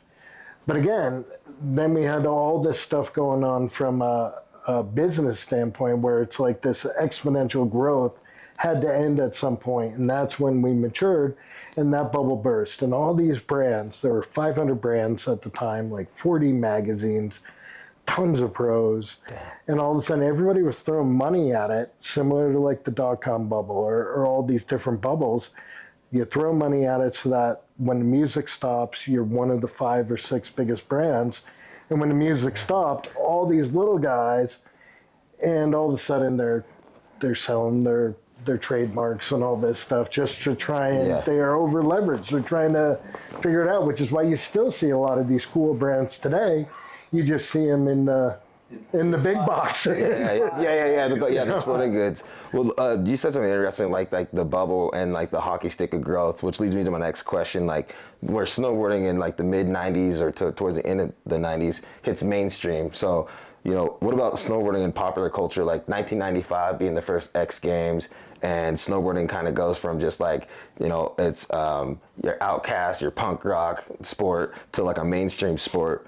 What was it like seeing snowboarding, in X Games for the first time? Like, well, you saw it on MTV. You saw the MTV Snow House, Chalet, or whatever. You started, seeing it just pop up because there was a currency to it. And it wasn't just snowboarding. It was like a lot of things were happening, whether it was in music, whether it was in art. There was a lot of DIY. There were, for women, there was Jane magazine or whatever. There was a lot of different punk music, like 90s. It was punk. DIY. It was just like, I hate to use the tropes of like alternative or independent, but it was almost kind of like, this isn't conformist.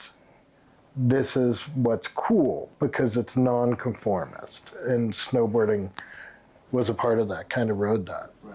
I would say too that like it became interesting to the mainstream, but the mainstream didn't dictate the terms of it. And that was like why it's such a romantic period to me, is like there was the money and attention and everyone was like interested in what was happening and wanted to try it, but it hadn't yet gone to the point where everyone was like, how do we sell this thing out to the mainstream and just let them determine what they want, And like, I think now, like when I look at the industry, interestingly, it's kind of broken into two versions, where you have your X Games Olympic and version, where you have these athletes that like, I saw one of the Olympic halfpipe riders at Mount Hood this summer, and he's one of the really good ones, and I'm not going to name names because everyone's a person, but like I looked at him in the lift line, and I looked at like, he stood there with his board and his stickers and his helmet and his stuff, and like I thought, that is the most boring looking snowboarder I've ever seen in my life, and I'll tell you later who it is. And I'm sure he's a great. No, I already know I saw him. Oh god! But now we also have this subset of like people that are like just living in their cars and doing it every day for just about nothing. That's super awesome still, and in some ways like. We got to do what like the Mike Ravs and the whatever, I don't know, he comes to mind right away just because he's such a shredder and rides all the time and rides anything and then will like definitely like eat some microwave ramen at the end of the day or whatever around the campfire, whereas like we got to do that and like sleep in nice hotels and buy houses and cash checks, and like the mainstream supported our activity, but didn't determine the basis of it. No, it didn't. But yeah, one of the things that snowboarding in the last 15 to 20 years, I think it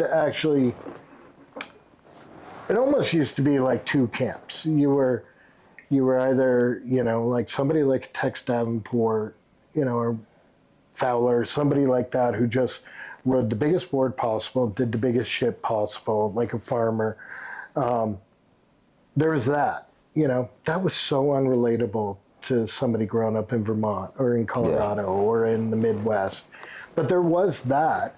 And then there was freestyle. You jibbed, everybody did everything. You rode a little bit of pipe, you rode a little bit of park, you built booters into POW when you could. Some people hit the streets. Not as much as you'd think back then, but today, to your point, you have the pro snowboarders on TV. I play a pro snowboarder on TV. That is what he is talking about, somebody who plays a pro snowboarder on TV. But man, there's rich communities who love, finding new spots in the streets. There's rich communities of people who like split boarding up and skinning up and riding down. Like snowboarding doesn't have an archetype, but it used to. And it used to in this era. What was fascinating was, Gooch has a wide stance. Or Tarquin has a 28-inch stance.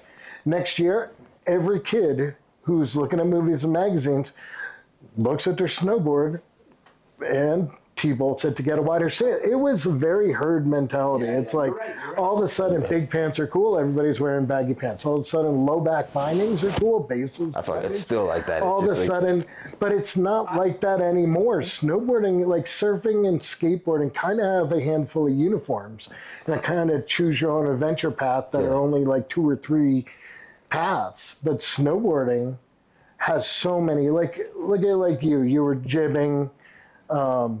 Obviously, you had like the Tech 9 crew that was very, into jibbing and streets and urban and stuff. But on the flip side of it, we have like Jones, who is a total like Big Mountain freestyle brand.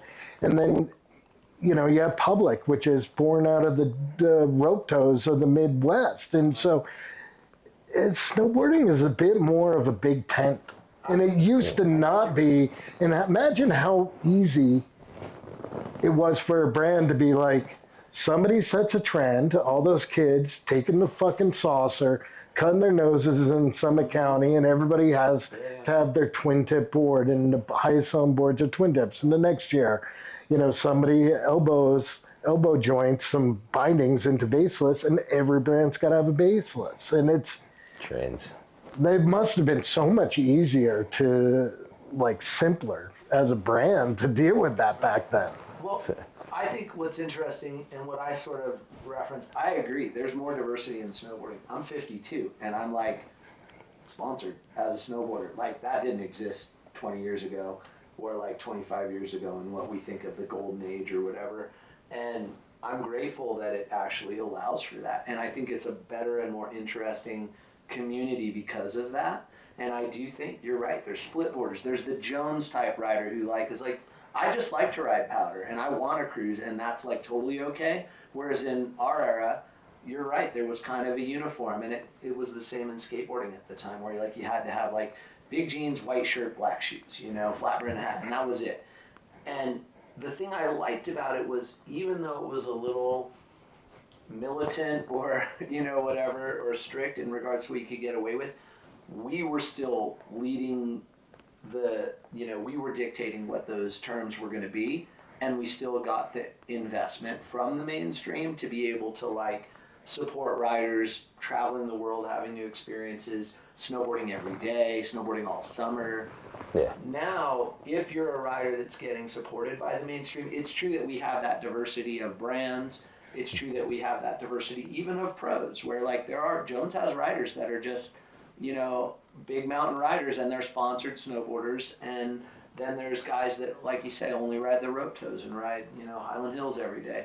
Yeah. And the difference now is that the only ones, there are absolute rippers out there crushing it for $11,000 a year of 2025 money, and they can't, snowboard's that equivalent rider in 1996 could have found a brand backed by the Japanese to put their name on a top sheet, and they could have found it. Or if you could do a 540, you were and had a couple friends in the right places, you got $100K a year, and that's mid 90s. Damn. So you're buying a house, and you were getting to go to at least Japan every year, and there's snowboarding is way better than having money. It's I snowboarded and made tons of money. Now I snowboard and make almost no money. I love it just as much now, maybe even more. That's not the point, but I don't love that the parts of snowboarding that can be successful now monetarily and support people's lives are more dictated by the mainstream, whether it's an energy drink which has to sell at a gas station,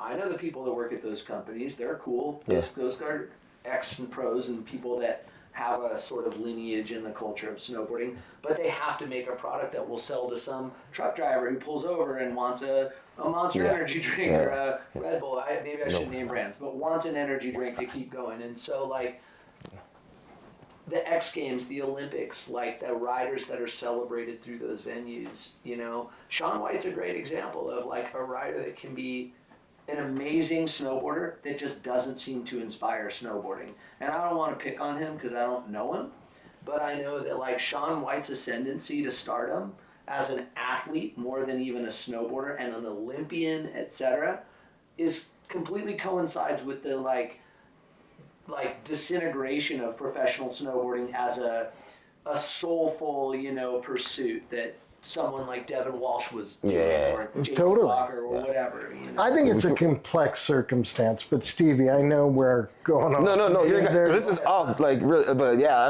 I'm very interested in this because it's like perspectives that I want to hear because obviously being a part of the industry, but we can always chat a lot after too. But let's shift gears again and we're talking about brands Well, this is all a pre-interview for the interview I'm gonna do with Blase for the magazine later. Okay, right. True story. Yeah. So, but let's move into the brands that shaped the era. Obviously, I heard you mention Division 23 earlier, but that's where Peter Line started out. But Peter Line started on Division 23, but can you kind of describe the Division 23 and its place in snowboarding at that time?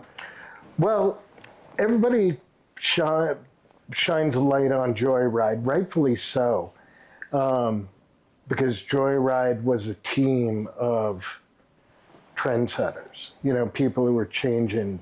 I mean, again, we said Cardiel came in and just changed things, but this was a crew of riders who came in and changed things. Arguably, Forum 8 did the same thing, and then the Grenards did the same thing, but it's rare that you see a crew come in and all of a sudden they just take the oxygen out of the sport and blow it back in a different way. And it's so Joyride gets that shine, but Division 23 was right there as well. It just didn't have as high profile of a team or and bear in mind when Division 23, Peter was the biggest thing to happen to Division 23, but Division 23 was a thing before Peter. It was Blakely and up in Canada, Sluggo and Morissette and all these guys. But yeah, Division 23, I'd say everybody in a Selaznick skate truck, Brushy Fish, all the sudden brands were oh, okay, we shouldn't make graphics that look like wide skis. Let's make graphics that look like action. Ironically, the first golden age of skateboard graphics was the mid 80s, and at the same time, you didn't get that in snowboarding till the mid 90s, really, and stuff. Barfoot a little bit with the Boyer boards and stuff, but D23 kind of was it. And it's funny because who was doing graphics for D23? Was it Cliver or Tremaine? Some of the, Their ads too. Yeah, and their ads. And Peter had agency with their ads, and they started working with people. And then DeLeo, who was one of the, left to work on the seeds of Forum, but, he was the creative behind it. I think he started at Barfoot and then was it's funny the people who, you got Tim and Stephanie Pogue, starting, at Burton and Kemper and realizing that it's time for them to try and make their mark because they know how it's done and how they could do it different. And similarly, that's what Greg and Peter and Raul Rees, because he did Switchbacks clothing, which became Special Blend, which was a mountain bike clothing company first, I believe, right? Wow. But yeah, and so D23, but D23 also kind of had flat kicks, which you were only seeing those on solid boards or Type A boards. They had a lot of progressive twin tips and shapes, and it was D23, I don't think gets enough shine for their role in that pre-boom, post-skate style era. I feel like they were a brand that was lumped in with all the other kind of small brands, the Joyrides. Ride to me was a bigger thing than Joyride. Joyride was a loose confederacy of these writers that were Nate, Roan, Dale, also Matt Donahue, Dave England, these guys. But what Ride did, which really is in some ways the archetype of what Forum did, is they said, okay, we're going to take a good chunk of those riders and some other riders, and they're all going to travel together, and they're going to live in a house together, and they're going to ride the same terrain together, and they're going to push each other and support each other and challenge each other, and we're going to make a family vibe out of it, which Forum ultimately mastered that sort of whole program. But with D23, like, Peter put them on the map, in my opinion. Like, they were just lost in a sea of, like, and Morissette's one of my all-time favorites too. Like, he's someone whose style, like, I've always loved and emulated for sure. But like, Sluggo was great, he was good, but like, they still were just like another Silence or another, you know, I don't want to say Atlantis because that was amazing for a moment, but like, you know, just another one of these brands. And then Peter really made it a thing, and I feel like the vibe that led that to Forum wasn't that there was a problem with D23, and I'm sure Peter's Guar board did amazing, you know, like... Right. Well, the highest on board of the year was the Rainbow. Right. And so it was working, but what I think it was they were like, this isn't ours. And I think they realized that, like, the value of D23 is us. And I think that was...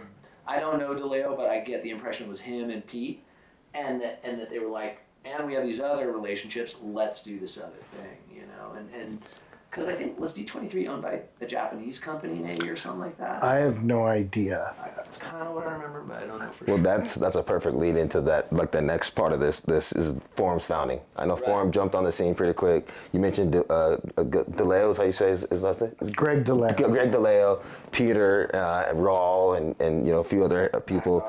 Yeah, but you know, Forum jumped on the scene pretty quickly. What was like you guys' first introduction to Forum, and like how did people perceive it?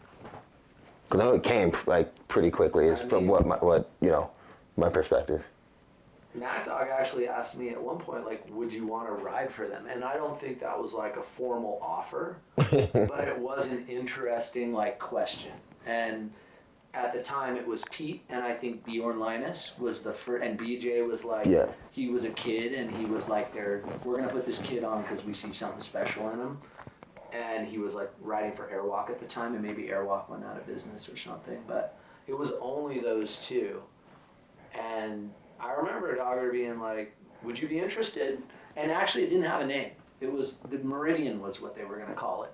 Before He showed Forum. me like these different things. Wow. It was like, yeah, before they had a name. Wow. It was like, what if it was called Meridian? What if it was like, you know, and they were asking me about these things.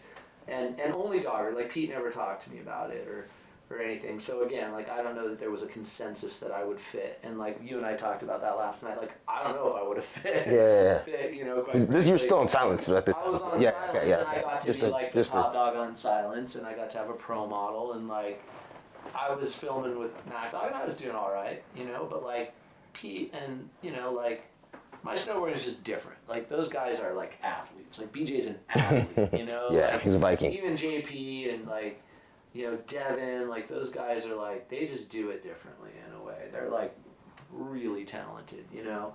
And so I don't know how that would have gone, but I didn't take him up even on this sort of the inquiry.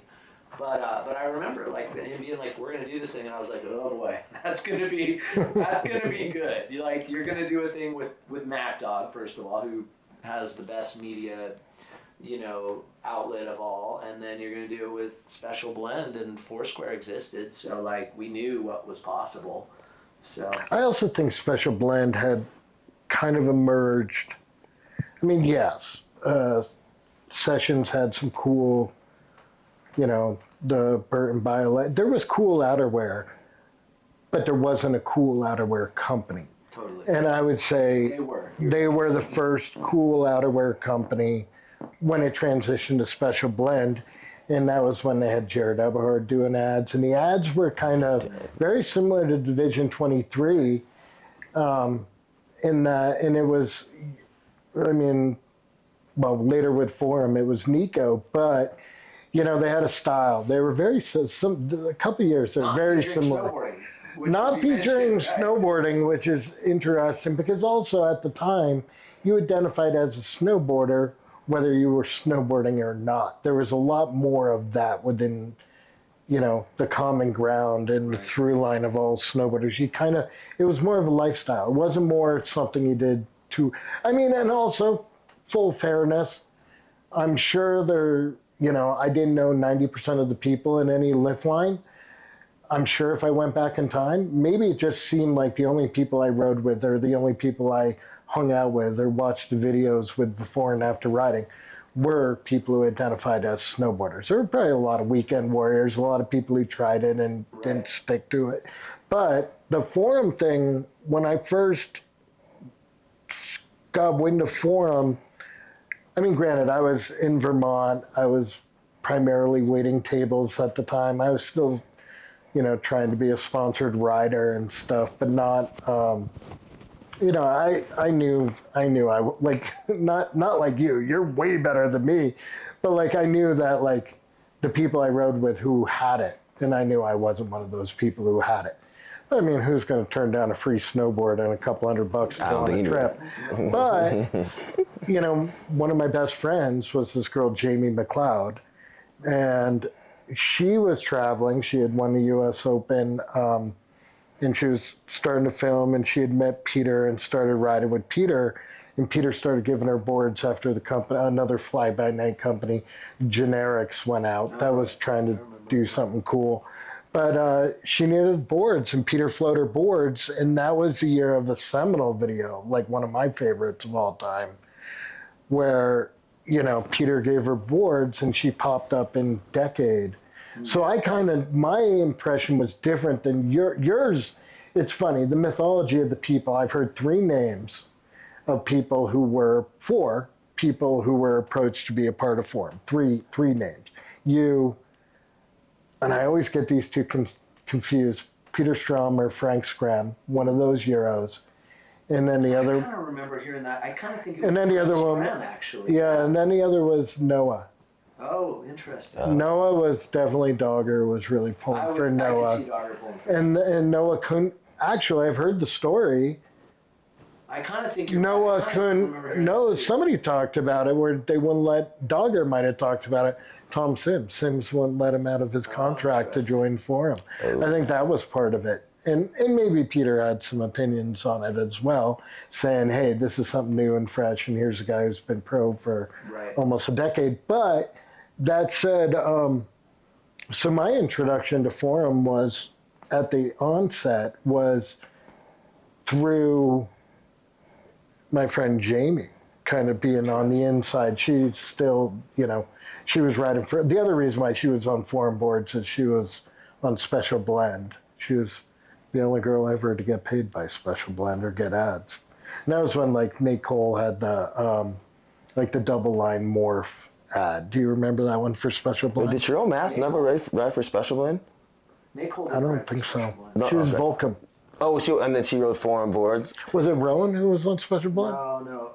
Was it Morset maybe? No. One of them was on Special Blend. Anyways. Yeah. I kind of remember the double line thing too. Like, I'm trying to picture that. Which was kind of like yeah, I think it was. But anyway, so that was how I got to know of Forum. And it was shortly after that I had started dealing with Peter directly on a couple things. Actually, that year, because Peter called me, and Forum had to have been out already. It was Decade year. So obviously the first time I saw it would have been... 96. Simple Pleasures was the first year we filmed where Forum was a thing, so Decade was next, right? Yeah, it would have been Simple Pleasures. I had already seen it. Yeah. But JP and Jeremy was primarily... I mean, the Jeremy thing was always JP was on, but Jeremy wasn't. Jeremy was on Type A still. Right. But the JP and Jeremy thing was interesting because I had kind of heard of Jeremy, because you're like, I was nerd in the mags and stuff. But you're like, Rev. Rev was a big deal. And Rev kind of had the super team that was going to be super. You're right. It's kind of like Joyride, same exact thing where it's like, I remember watching the whole team where it's JF, Timmy Osler, JP, Jeremy, Roberta, I'm probably missing a couple, do a train through one of the abandoned pipes at Mount Hood one summer, all on their revs and stuff. And everyone was good. They were all good and kind of unknown, which also made it interesting. Yeah.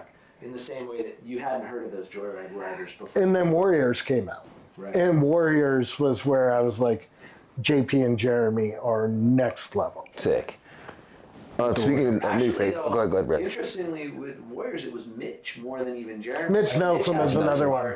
Jeremy's kind of in the middle somewhere. JP's at the end. Mitch goes on his mission, and Jeremy kind of rises up and takes that spot. Because I remember JP to Heartbreaker. Pat Benatar. Exactly. And I remember Whitey didn't talk about Jeremy Jones. He talked about Mitch and JP. Like they were the item in a way. Yeah. Which it was interesting how that changed. Yeah. Well, like Forum launches, and Peter starts. It's Bjorn, it's Duff. Just to start off on the Forum team, have you guys heard much about Chris Duffasy or Bjorn Linus at this time, like at all? Okay. You're right. He did. Yeah, and he had a cool little edit that I saw, and he was like doing cab nines, and like he was a kid. Yeah. And there was, or maybe it was in a video. It was like maybe in one of the Canadian videos. Maybe it was a whiskey video or something. And he had like really good cab off the toe spins, and yeah, and so that's how I knew of him. He was rad. First time I remember he showed up at the US Open to do the big air in the late 90s. And everybody's like, who's this kid on the Forum? We've never heard of. And you're right, he was on Silence before, but it just didn't click. But like, somebody goes, he's the Canadian National Junior Champion. Right. I was like, oh, it makes sense, Yeah, right. And this was pre-helmet. Yeah, right. Oh, pre-helmet Duffasy before the injuries and stuff, or the concussions. And we're like, well, he's Canadian champion. Peter seems... by then, I already kind of knew Peter was pulling the strings. Mm-hmm. Peter was really good at picking riders. Like, if you think about Forum, really the only one that was a star before they put him on Forum. And that didn't mean people hadn't had some attention. Like, BJ had attention. JP obviously had that Warriors part. BJ was kind of like everybody knew he was going to be the next big thing. But they weren't, like, it wasn't like getting Noah, right? Or like grabbing like a star. I would almost say, and it was later, it was still the Forum 7, Devin. I think Devin was established. He was kind of like that's what I was gonna say. the guy that they scouted, Yeah.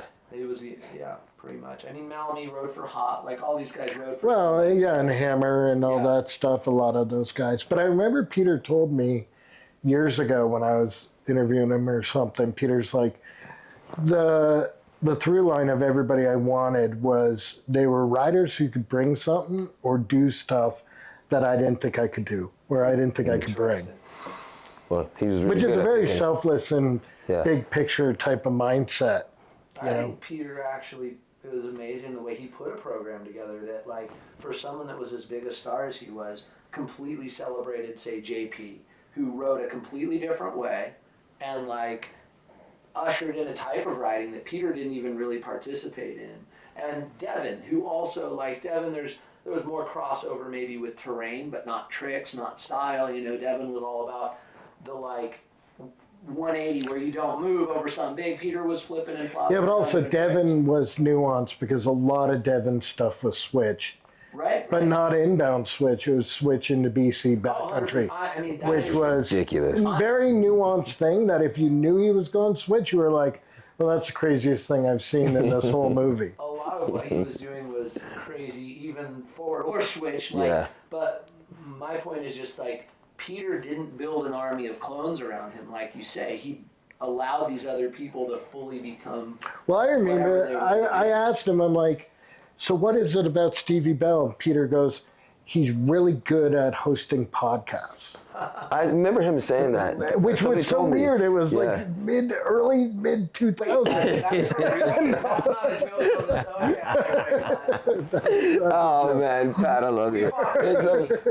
We tried. M3, we tried to get him. Really? Everybody did. Why don't we have that conversation? Yeah, Let's talk about the phone calls from Jeremy. Did Jeremy call you while he was on Burton? No, I didn't get calls from Jeremy, but I got calls. Actually, I ran into JP in the parking lot of Brighton one day, and that's where I got like kind of the introduction to. Who called you from Burton? I didn't get called from Burton. Really? I got called from my TJ, one of my best friends' older brother, who actually worked for Forum at the time. kind of gave them my video part one love and was like, hey, you should look at this kid, just like, backing me. And then I don't know how it happened, but JP kind of caught wind of it, and then I ran into him in the parking lot, and we started talking, and he got my number, and he's like, hey, I'm starting this agency, Infamous Management. Like, what's your plans? I'm like, I just filmed this video part, and I'm just like I was so young at this time, I didn't know what the hell I was doing. I think I told you last night, I think this is my third season snowboarding, so I was just a baby in snowboarding. And he's like, yeah, I got an agency, so I started talking to Roberta, and I'll never forget this day, but she's like, I might be able to get you a contract. I was in college, I was 18 years old, and I was studying for a midterm for communications. I was so nervous as hell. I did not want to do this because I had to stand up in front of the class of 60 people. And she calls me, she's like, hey, good news, I got you a contract from Forum. You start today. And this was like right somewhere around end of November, December, because they're having a sales meeting up in Park City, and they were coming 2 weeks later. And I remember being like, cool, send it over. I can't remember how she sent it over, but I signed, I ended up getting the contract. I got notified, hey, I'm getting the contract. I looked at my midterm papers, and I just was thinking for a second. I was like, slid the shit in the trash can, and was like, from this day on, I'm going snowboarding. And then literally the next week, I was up at the sales meeting with Devin, JP, Pat, Laurie, Ika, the whole team, and I was just remember sitting in the room and being like, holy shit, this is real deal. And I think I told you last night, Blaise, I was like, dude, you've either got to step the fuck up, excuse my language, and make things happen, or you're gonna fall off really quick. So that's kind of how that whole thing came about. Dude, your arc accelerated really quick at that. When you did your checkout with us, were you on a Tech 9 still? Yeah, that was my very first. The press? Yeah, into the fence after it. That checkout was over here in Bountiful, the rail. But I was just getting out of school. I was hanging out at a friend's house, and I got a call from Cole Taylor. He's cold calls. You're like, okay, I'll do it. But he's like, hey, I got Derek Dennison coming. So I was friends with Derek Dennison at the time, so it made it okay, cool. At least I know I'm going to snowboard with somebody I've snowboarded with before. And Derek calls me. He's like, dude, did you get the call from Cole Taylor? I'm like, yeah. And he's like, should we go? And I was like, I don't know, man. I was like, let's just do it. He's like, all right, cool. So I remember I met him at his house. We jumped in. He had this bright orange Golf that was, a Golf, a Volkswagen Golf. They're not very big, so there's barely enough room for your snowboards and then two people. I remember my seat was way up here, so I can get a gear. It might have been a rabbit. Keep going. Yeah. So but then you show up to the spot, and it's just Eastone and Cole and just us two.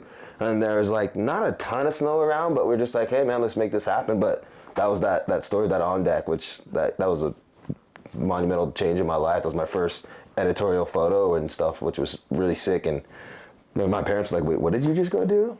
They couldn't did I do the words, or did Stone? I can't remember who did the words. I can't remember off the top of my head. But let's switch gears to marketing and team culture.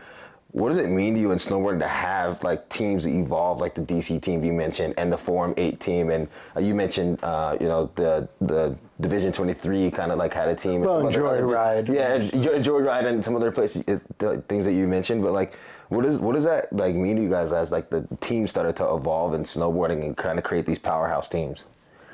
Well, I think you need to have a mission with the team.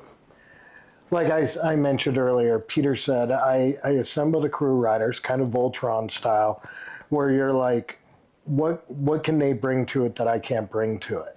And which is it's a tall order when you're talking about Peter. Peter tried to qualify for the Olympics in halfpipe in 97, 98. He's a Renaissance rider. But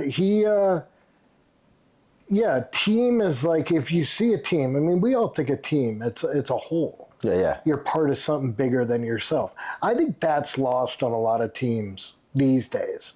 But back then it seemed to be more the modus, and knowing that it was Peter and Peter had chosen these riders, the next logical step was the resistance, and because of the resistance, team movies can do a lot to either portray the team as being closer than they are, or to smooth over some of those fractures and stuff. And it really creates a coalescence. And we also can't lose sight of the fact that this was a time when you know, pro models were a thing, big. Some of the big ISO boards in the early 90s, mid 90s were pro models. Shannon Dunn had the ISO model one year, you know. And it's hard, you know, shops cared about that. Riders cared about that. Riders were buying somebody's gear brought you one step closer to your heroes and your idols. And so having a team chock full of it, put together by your hero, of people who he's already ordained, was kind of crazy, you know. And but to the point where Blaise was saying earlier, not clones. Yeah. Right. I even think, like, you know, like looking back at my own experiences and what I ended up doing and everything, like, and looking at those riders that he selected, who were all like pretty good, but like, you know, you can watch those videos and those guys like JP and Jeremy were pretty good. They weren't great. They were pretty good. They weren't as good as the Mac Dog guys. They were pretty good and could do a lot of tricks. Peter put them on Forum and created this like situation where they became the best within this circumstance, and like those guys were the best jibbers. Like they were the most innovative, and like on one hand it's like they had the support to become that. On the other hand, they had the like pressure cooker that demanded that they become that. And maybe JP and Jeremy are different. Maybe they were going to do whatever they did no matter what. But like Duffy, Yanni Malmy, there's riders who like definitely were like elevated by being a part of that. 100%. And that's where like I look at like when I You put Delay in that as well? Like, no, actually I wouldn't, and that's a whole different topic, only because Ville was very independent. Ville didn't have a great experience with Forum in general. They changed his name. They like, he would, and me and Ville were really close, and he would just tell me shit. Because Ville was on Silence. Because he was on Silence. Okay. And then when Silence went under, he went to Forum, and that was like, you know, and Ville was really, you know, he was a really good snowboarder. And great style, just like what I liked in snowboarding. But like, anyway, and then he ended up leaving for K2. And like, yeah, I think part of that is he got paid, but also it was like, I don't want to be out there when these guys are putting the pressure on, trying to make me do things I don't want to do, and I want to do it the way I want to do, and like, you know, it's not for everybody. Some of those riders, like, I don't want, like BJ, right? Like, Bjorn. Bjorn was an amazing talent. Like, really, really good at snowboarding, but not like a super big, like, kind of cultural figure. Like, Devin had his own scene. He made his own culture. Peter made his own culture. JP and Jeremy, they developed their own culture. BJ to me reminds me of, like, Chad, who, like, is, like, at least culturally quieter, but, like, better than everyone, actually. Like, BJ was probably better than all those guys in a way, but not as good as, like, being a rock star in a way, whereas, like, Chad, always better than everyone else, better than everyone on the M3 team, but not as prone to creating a persona that then is marked. That front person, that. And so, like, would BJ have been a celebrated snowboarder anyway? Sure, 100%. Like, the dude's too good to be ignored. I wonder if he would have been seen in the same way, if he just would have ridden for a Rosignol or a Solomon. Strictly speaking, riding-wise, yeah, I almost think, with the exception of the skateboard side of it, he's very similar to a Noah Scholastic. BJ? Yeah. I mean, in the fact that he's totally versatile, can ride anything. Can ride anything, and he was the American hope for free riding. Right. He was kind of like the cool free ride guy who, yes, he was great at, obviously, he also should have gone to the Olympics in 1998, but they sent Barrett instead. He was the fourth best finisher for the American qualifying series, but we couldn't have four guys and four girls, and Barrett was U.S. Open champion, two-time Open champion or something, so they chose Barrett. No, you know, I would, arguably any of us would have made that choice, but Bjorn was such an ATV, he was known as the ATV because, and there's a handful, Kevin Jones, I would put in this category, later on, Pat Moore, Bodie, riders who, their opener and enders could be on anything. Could be on a quarter pipe, could be a 1 foot cliff, and all that super versatile, and all that. But I I think the Bjorn not being two things. One, I would argue JP's greatness really started to shine in that Warriors part with Kingpin. I still look at it as an amazing part. But two, Bjorn I think was just too young. I mean, how old was Bjorn when he got on Forum? Like 17? Probably. I can't remember. I'll ask him for sure. Yeah, But, and I think he was the youngest out of the group, was correct? Duff. Oh, Duff was the youngest. I think Duff was the youngest. But you're right about Devin. Shorties doesn't get brought up enough. Young Brown Walsh. There might not even be a resistance without a young Brown Walsh. Because young Brown Walsh was the first big,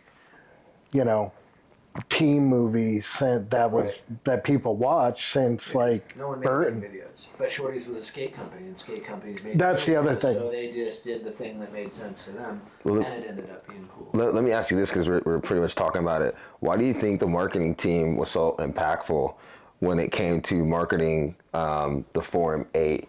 Was it because collectively they push each other to be like such a powerhouse?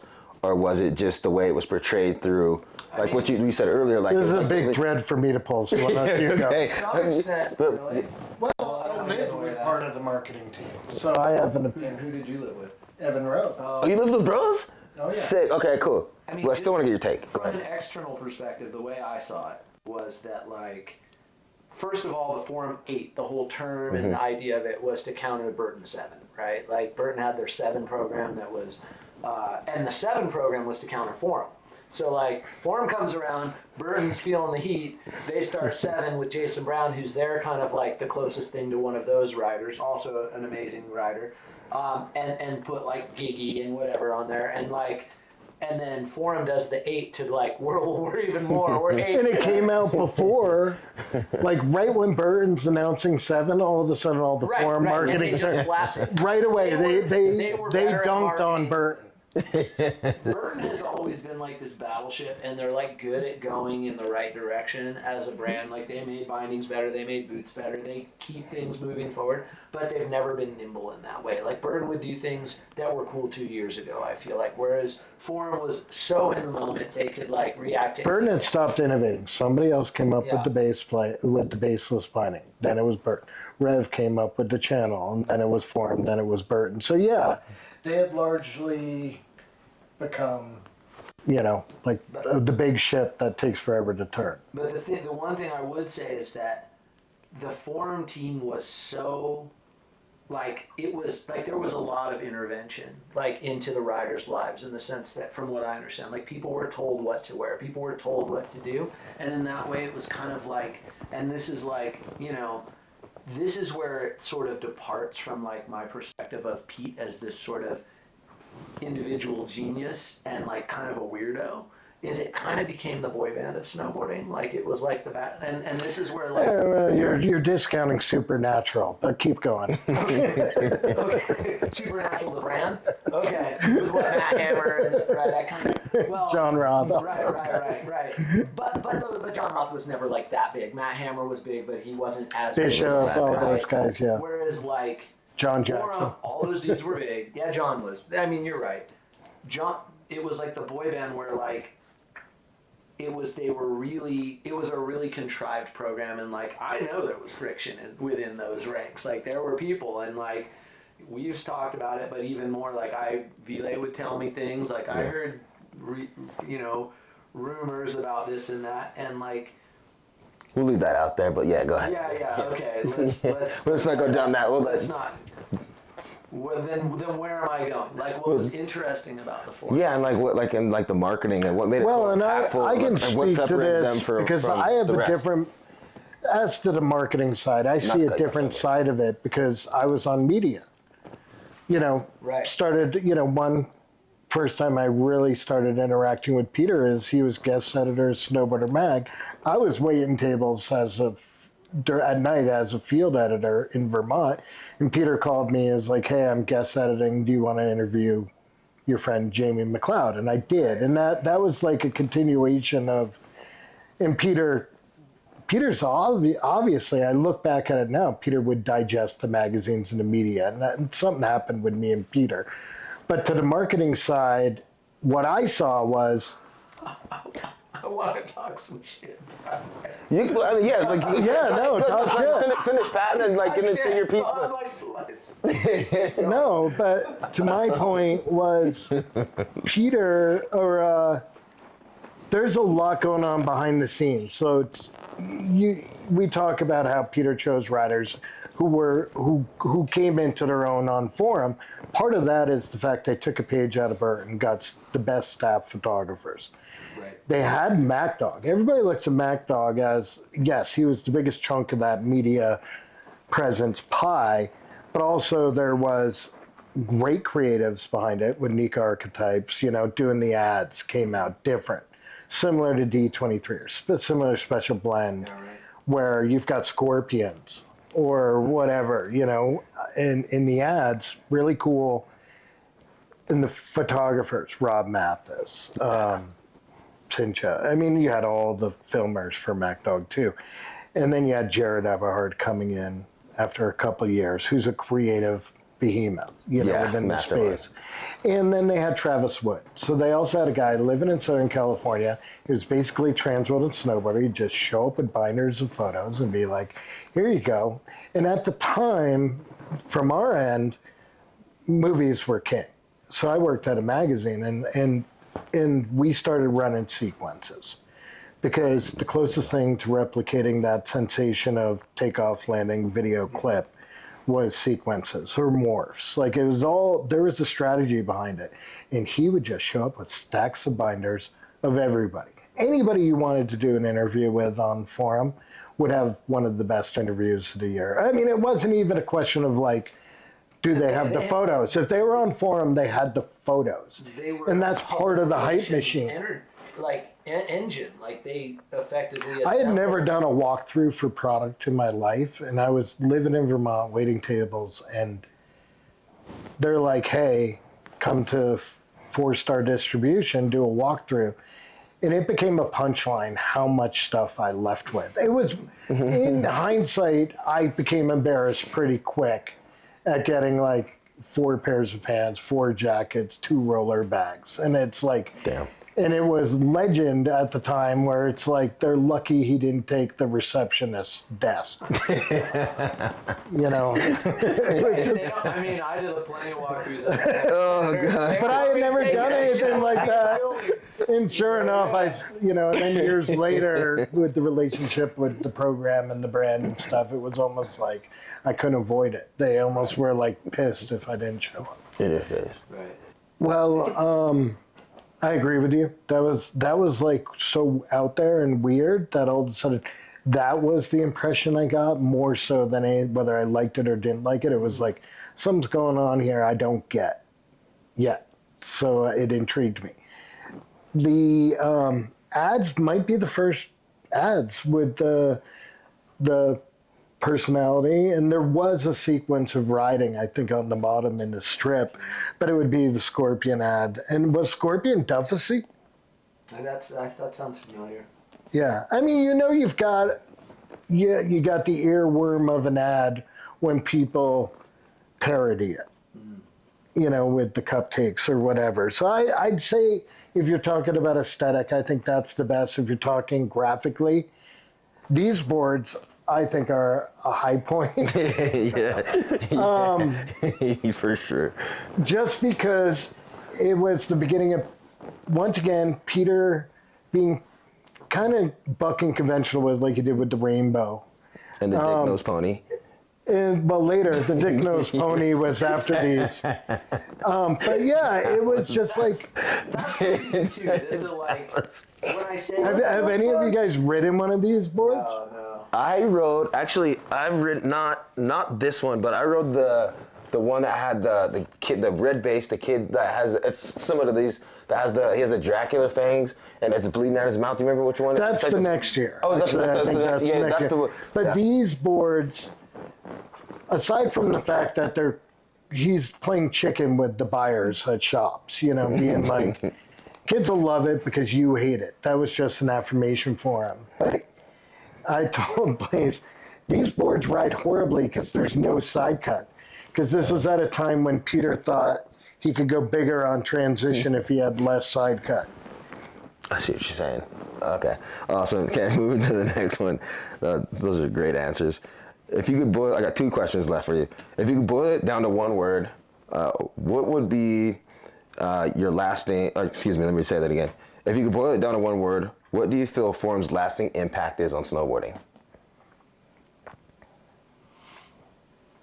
I mean, there's Peter Line and then there's Forum. And Peter Line's lasting impact is he invented everything.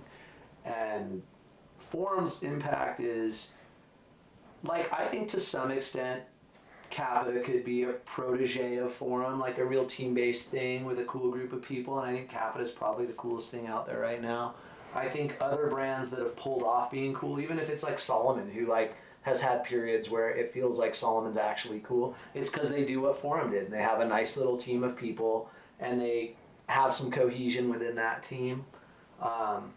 And so I think that, like, interestingly enough too, we've circled back around out of the Scotty Whitlake era, and we're back into this like wild kind of, there's a broader range, but some of that range, like you think of Drink Sexy, which we like, we're talking about last night, which I like. I love looking at that stuff. I wouldn't wear it necessarily myself, but he makes it look dope. It. Yeah, he's rad, and like the Forum glam is like present in some of the glam that's out there today, you know, and so Pat.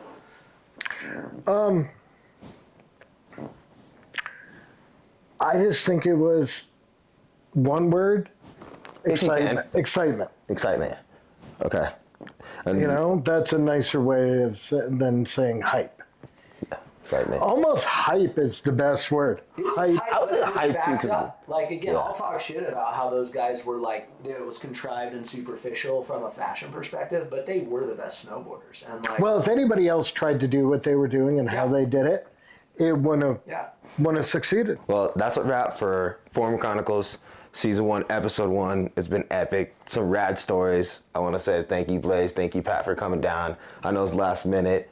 This is awesome, and I can't wait for everybody to get their hands, eyes, or however you're listening to it. This is going to be a dope episode. Stay tuned. We're going to be getting Episode 2 out right after this. So, yeah, thank you. Thanks for Fuck yeah, boys. Yeah, good times. Sick. This episode is brought to you by themoneymultiplier.com. It's time for you to take back control of your money. It's time for you to become your own bank. Visit themoneymultiplier.com for more details. Also brought to you by PMC, Private Money Club. There are only 2 types of people in the world, people with money and people who need money. There's only one community that solves both problems. PrivateMoneyClub.com is the only dating site for money. All right, T-Bird, my man. Super hyped that we could catch up. Some technical difficulties last time, but here we are. So, quick introduction. This is T-Bird, Tom Monterosso, correct? Yes, correct. That's it. T-Bird Tom Monterosso is a powerhouse in snowboarding media, longtime Snowboarder magazine editor, top photographer, event announcer, now a freelance photographer. I know T-Bird's helped shape the sports culture, and you know I'm really happy to have you on here, T-Bird. Yeah, thank you so much, Stevie. And man, I've just always been such a fan of you as a snowboarder and as a human. You kind of transcended when you were doing it as a top level pro, as you were like a larger than life kind of personality within our culture, and you brought so much to it, and your skill, your passion, the way you approached everything about snowboarding. I was always such a huge fan. Oh man, I appreciate it. I know that we've had some wonderful trips and some good times, and we can touch on that. But let's get rolling into this Forum Chronicles podcast. I want to set the stage. Let's go back to the late '80s, early '90s when you started snowboarding. Tell me your quick story. Like, how'd you get into it, and then transition into photography? Yeah, my story it's interesting. I grew up in New Hampshire, which is not very well known for like having giant mountains, but I started skateboarding one summer. I don't quite remember how. I think I just my buddy had a skateboard and I was messing around with it, and then I ended up getting my own. And then obviously in New Hampshire in the wintertime, there aren't many places to skateboard. So went to my local shop in Manchester, New Hampshire. First shop I ever went into is called Snowboard Jones. First ballot Hall of Fame shop shop name right there. And Right. without even taking a lesson, um, I was working at Dunkin' Donuts at the time, classic New England story. And I had saved up some money and I just bought a full complete setup. I'm talking like board, boot, bindings, hats, gloves, goggles, the whole gamut. And I remember my dad, he was like, "Are you sure you want to just like fully drop in on this thing? Like, what if you quit in a couple of years?" And I was like, "I don't think I'm going to quit." And I just did it. And I still talk I still bring that up to my dad to this day. I'm like, "Hey, remember that time you were kind of giving me shit for for buying all the stuff?" And then started night riding after school.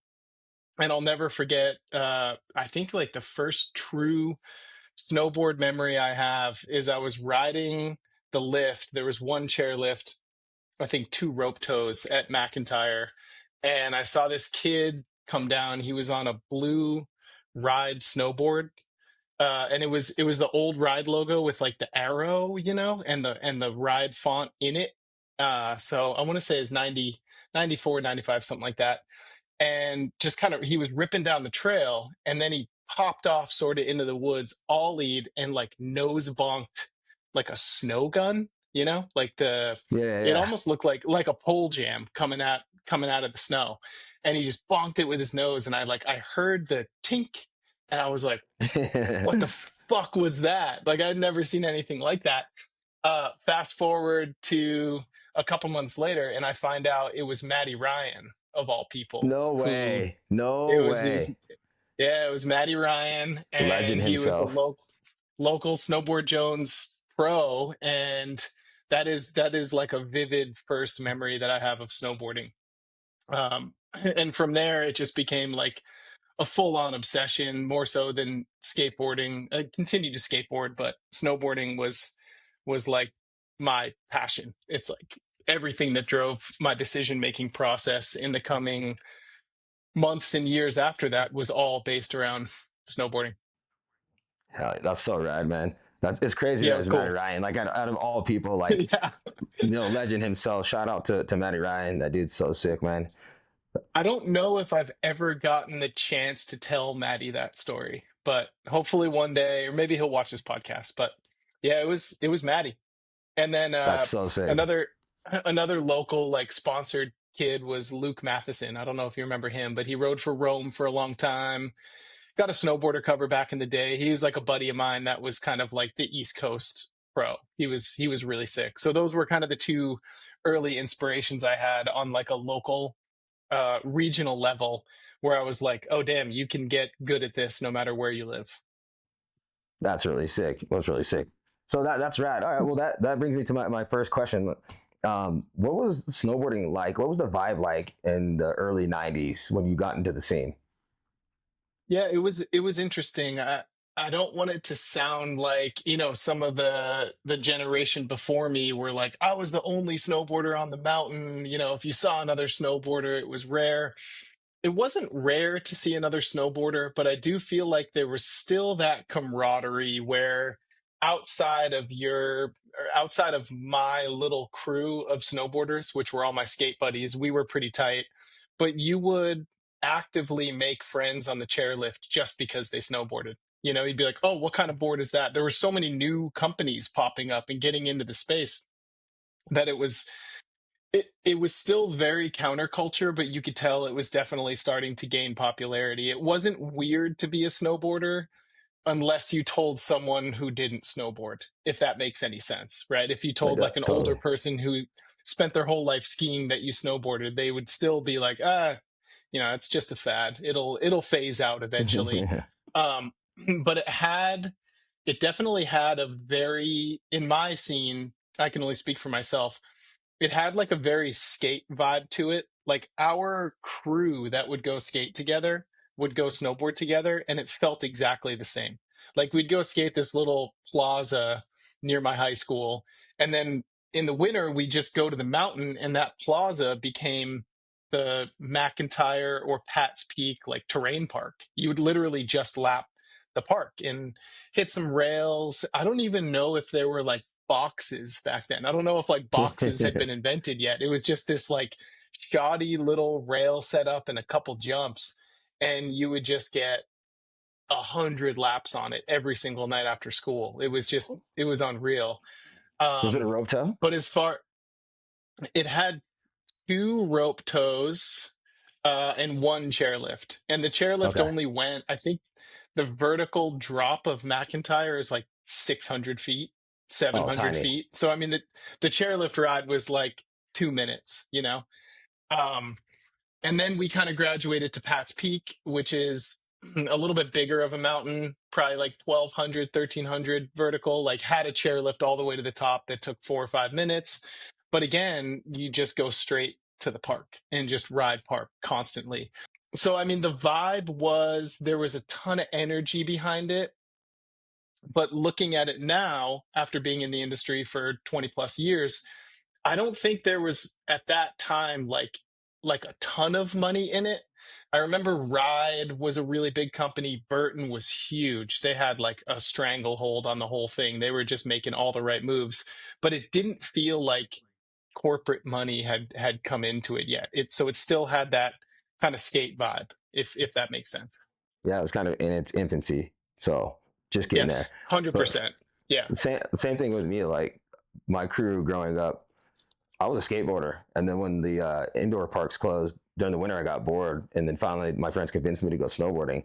At first, I hated it, but then it became my passion. And the same thing, like my skate friends were my snowboard friends, my snowboard friends were my skate friends, it was super rad, man. But Did you grow up in a family where you had any like parents or siblings or anyone like in your immediate family that skied or snowboarded? Like was going to the mountain foreign to you, or was it? And I'm only asking because not a single person on either side of my family to this day skis or snowboards. Like nobody has ever tried it except me, which is so crazy. no, absolutely. No, I'm like the black sheep of my family, no pun intended. But like seriously, I was the only one that had skied or snowboarded in my family. And then when I started snowboarding, my mom didn't really get it, but she was just like, okay, if you love it and you're passionate about it. And it's actually going snowboarding. When I fell in love with it, it helped me in school because I knew if I did good in school, I could go snowboarding. So it worked hand in hand. But I would ride the bus every day after school up to Yep, Brighton, and it would take me 2 hours, and I would ride till 9 o'clock at night, and then take the bus home, get home, do my homework, and then repeat the same process. But nobody in my entire 100%. family, yeah, nobody in my entire family had ever skied or snowboarded until me, and then my brother started going with me. My cousin's gone, but I don't think anybody else in my family has ever gone. And the funny thing is nobody in my family's ever seen me actually even snowboard besides my brother. And my mom's come to some video premieres. But yeah, so that's like so foreign. When I go to family reunions, they're like, "So what do you do?"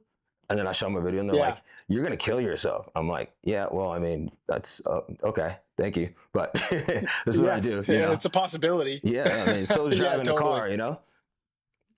Yep, 100%. And thinking back, like as a parent now, I have a little 8-year-old daughter, and she loves snowboarding, and she's gonna grow up being like, "Oh yes, I used to go snowboarding with my mom and dad all the time." But thinking back to it, my middle school and high school years, I would leave the house for school at like 7:30, 8 o'clock in the morning, and I wouldn't come back in the wintertime till 10:30, 11 at night. And like as a parent, I would never allow that. I feel like, what the fuck are you doing? Like, Yeah. you know what I mean? But my mom was just like, yeah, you're just have fun, be safe, and do it. If you're psyched on it, just have fun. What about the brand landscape back then? Before like brand consolidation, were there a ton of brands out there that you could ride for or buy product from?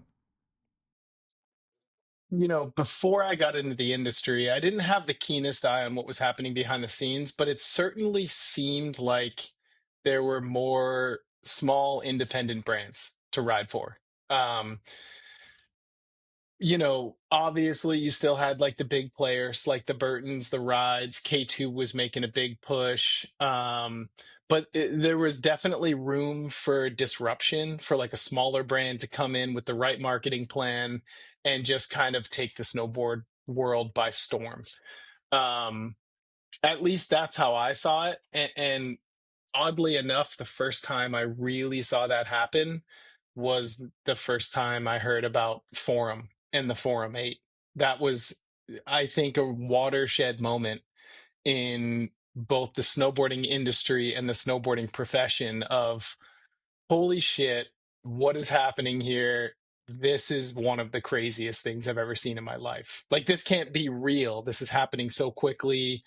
And it seemed to have been done so methodically and so well that it was just like a tsunami on the snowboard industry that blanketed everything and sucked all of the hype and all of the wind out of like most of the other brands. Like, all of a sudden it went from having 6 or 7 like top brands, right? Like really big players, to it was, you were either like a Burton person or you were a Forum person, is kind of how I saw it, right? Back in the day. And at that time when you first discovered Forum, were you a photographer yet, or were you just kind of still just shredding at that point, or kind of finding your way in the industry?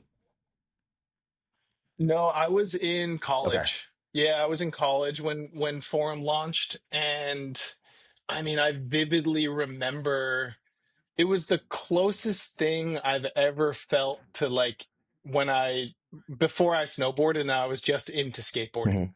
That's exactly what Forum felt like to me. It felt like a skateboard brand had entered the snow space, and no other brand had made me feel that way before. And so I was 100% like just fishing hook in cheek, and I was gone. Like, I was fully hooked. Literally, I was like, okay, JP and Jeremy are my favorite snowboarders.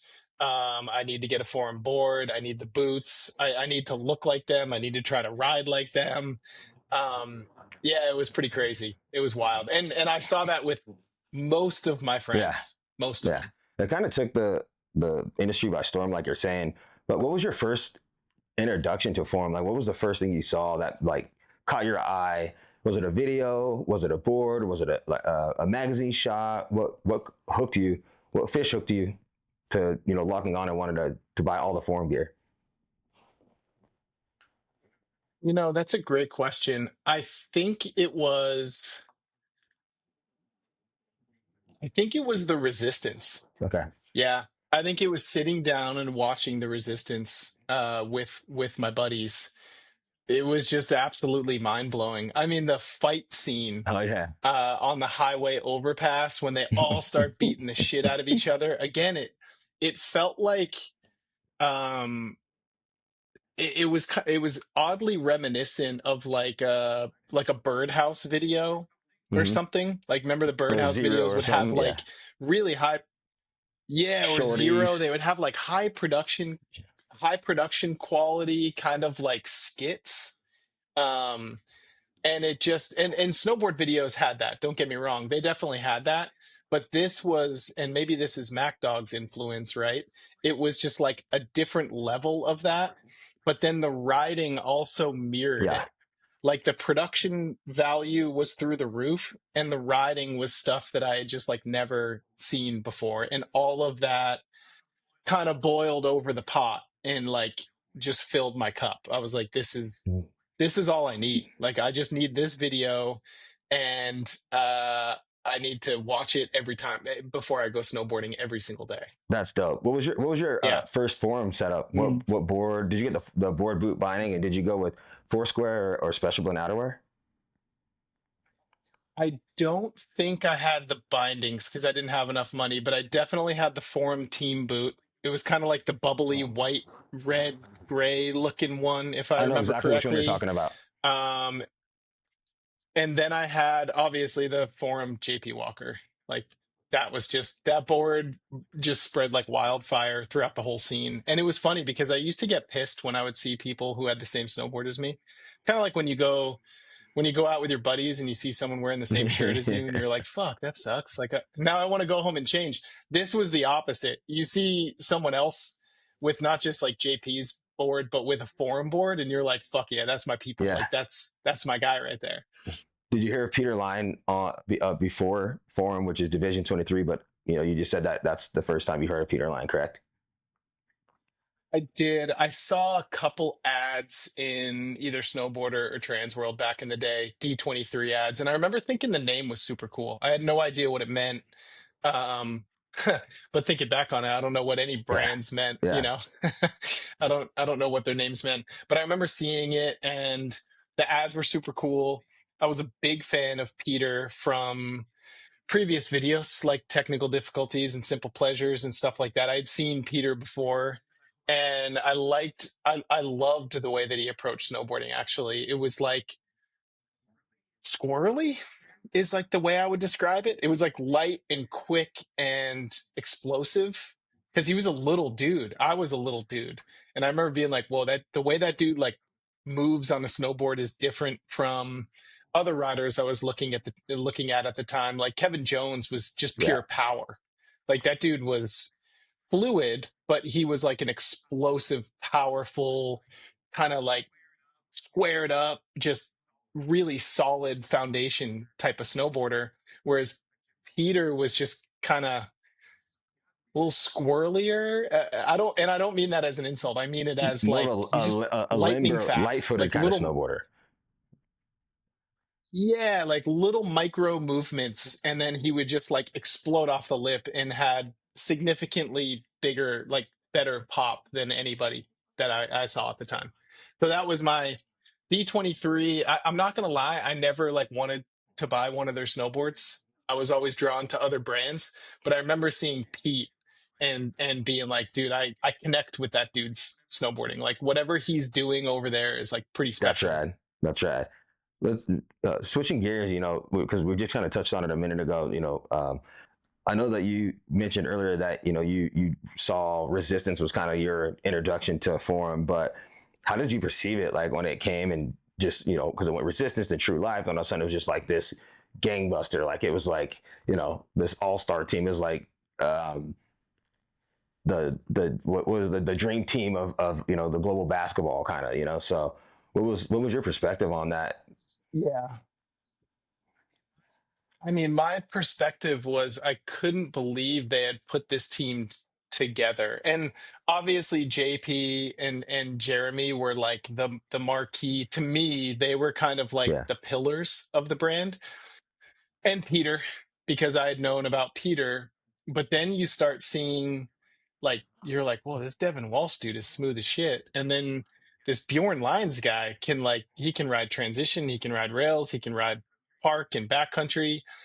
And then there was Vile and Yoni and Duff. And I just remember being like, this is snowboarding's yeah, super team. Like, this must be, and I didn't know this at the time, but looking back on it now, it must have been the closest thing that anyone in the snowboard industry had seen since the original kind of Burton the Burton team Seven. with like Andy Coughlin and Oh, before. well, no, I'm Okay, talking okay, about even okay. earlier than that, like when it was like Andy Coughlin and Craig Kelly and like all of the kind of slalom world champion before, big time freestyle snowboarding, when Burton was just like dominating the scene, when they were in kind of their head to head with Sims. It was like Burton versus Sims at every single event.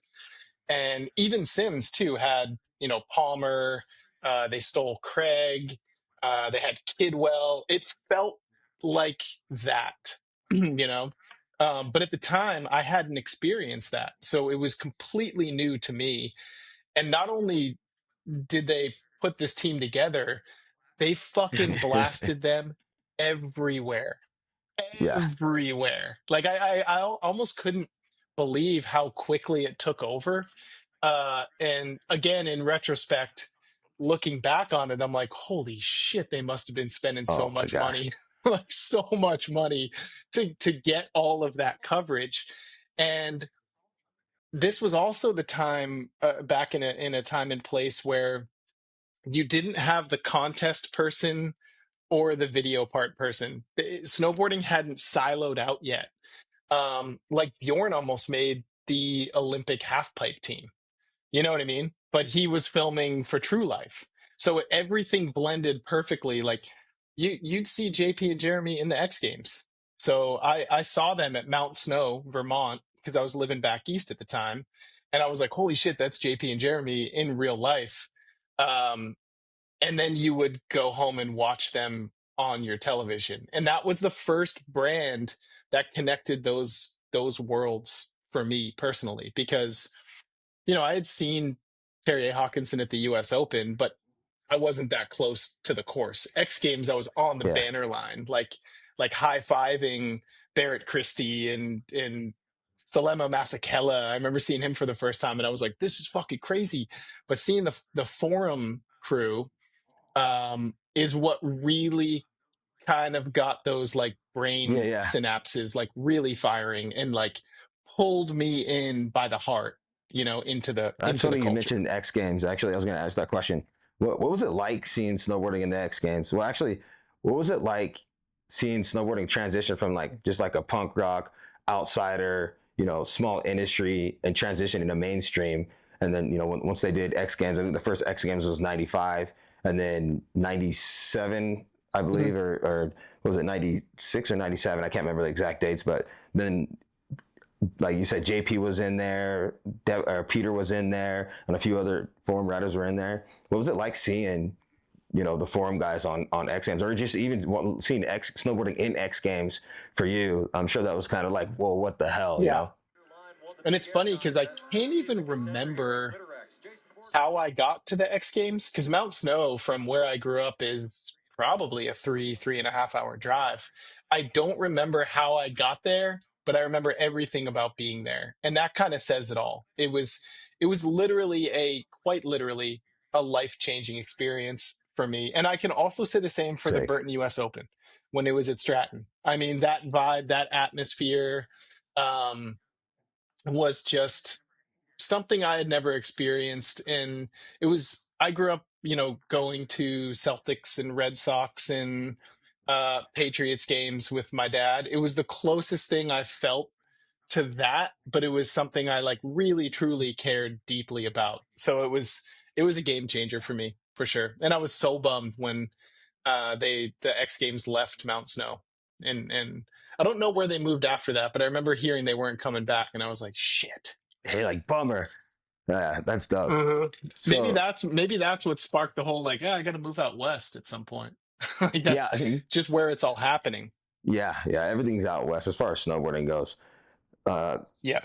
Jumping down and like to jumping. I know you mentioned seeing Bjorn and some of the other riders, but 96 Peter debuts for him, and the first two riders he has on there is Chris Duffy and Bjorn Linus. Have you ever heard of those two before a forum I or don't seen think anything? so. I'm trying to think if Bjorn was on Volcom at the time, but as I remember it, and it's fuzzy because it was a long time ago. I wasn't. I had definitely never heard of Duff, and I wasn't super familiar with Bjorn. I actually remember assuming that Bjorn was Scandinavian just by his name. I was like, oh, that Yeah, must be like that must be like a like a Norwegian dude or something like he is that, a you know? Viking, that's for sure. He is a Viking, but I didn't know he was from, you know, Minnesota Minnesota, yeah, / Salt Lake City, you know. Um, but I remember seeing Bjorn was one of the first snowboarders that I would see in the magazines outside of JP and Jeremy, because Peter wasn't hitting street rails. And outside of JP, Jeremy, and Kevin Jones, Bjorn was one of the first that I remember where you'd like flip the page and he'd be hitting like an 80-foot backcountry jump, doing like a frontside seven, like mine shaft or something like that. yeah. And then there'd be like a Volcom ad, you know, 4 pages later of him hitting like the craziest down rail with a kink at the bottom in the streets of Salt Lake. And you're like, whoa, this dude can literally ride everything. And then his video part would come out and he would have half pipe clips, park jump clips, powder, street. He was the first like really truly like all terrain terror that I had ever seen on a snowboard, which instantly made him like probably my third favorite rider on Forum, like instantly drawn to him because JP and Jeremy were just on a different kind of in a different realm at that point in their careers. They were like the top dogs, in my opinion. Well, and Bjorn at this time was young. I think he was only 17, and I'm not sure how much older Yeah. JP and Jeremy were than or are than Bjorn, but he's a young buck. But yeah, that dude can ride everything. He's definitely in my top 5 of like all time snowboarders ever. you know. For So sure. yeah, For he's sure. ridiculous. But yeah, so talking on, you just mentioned JP. For most riders or anybody in the industry, their first introduction to JP Walker was Simple Pleasures. What was your impression of his breakout part? Did you see that video? Yeah. It was, I watched that video so many times. It was, for me, Simple Pleasures, I was like, holy shit, who is this JP Walker guy? And then watching his like snowboarding superstardom Hmm. just skyrocket into a different stratosphere, what was as quick, if not quicker, than anyone I had ever seen. And by the time the Resistance came out, I was like, this dude's the most influential snowboarder maybe who's ever lived. Of Again, course, in my opinion, at the time, I don't want anything taken out of context, but at the time, no snowboarder had a greater influence on me than JP. He was extremely skilled, and again, now looking back on it, brilliant at marketing. That dude is a marketing genius. The way he played JP Walker on camera, but wasn't necessarily JP yeah, Walker off camera, right?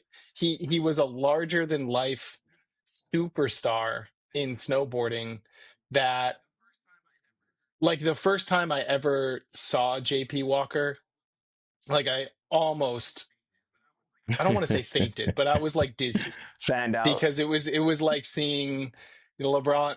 Yeah, it was like seeing, and I'm not afraid to admit that. I was and still am a super fan. It's, to me, it was the equivalent of someone who's a fan of the NBA seeing of LeBron course. James or Steph Curry or something like that. Like that's the influence that JP had on me.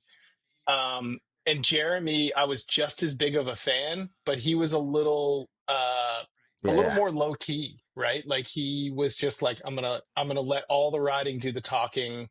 I'm not gonna go too far out of my way to create this superstar status. I'm just gonna let my snowboarding do that for me. Whereas JP, I mean, the sweatbands and like the cornrows and the gold grill in the video parts, driving the Mercedes is just like, dude, this dude is so fucking sick. Like this is just an excellent blend of like showmanship and ability. absolutely. I remember. Do you Yeah. remember Nixon Jib Fest?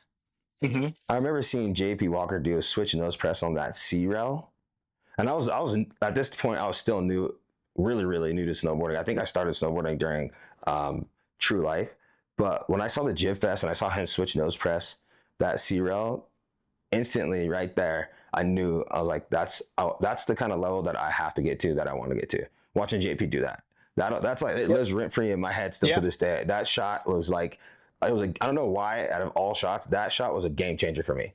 I was like, that's the standard. And Yeah. then after that, every time I would learn a trick regular, I would make myself learn the same trick switch the same day.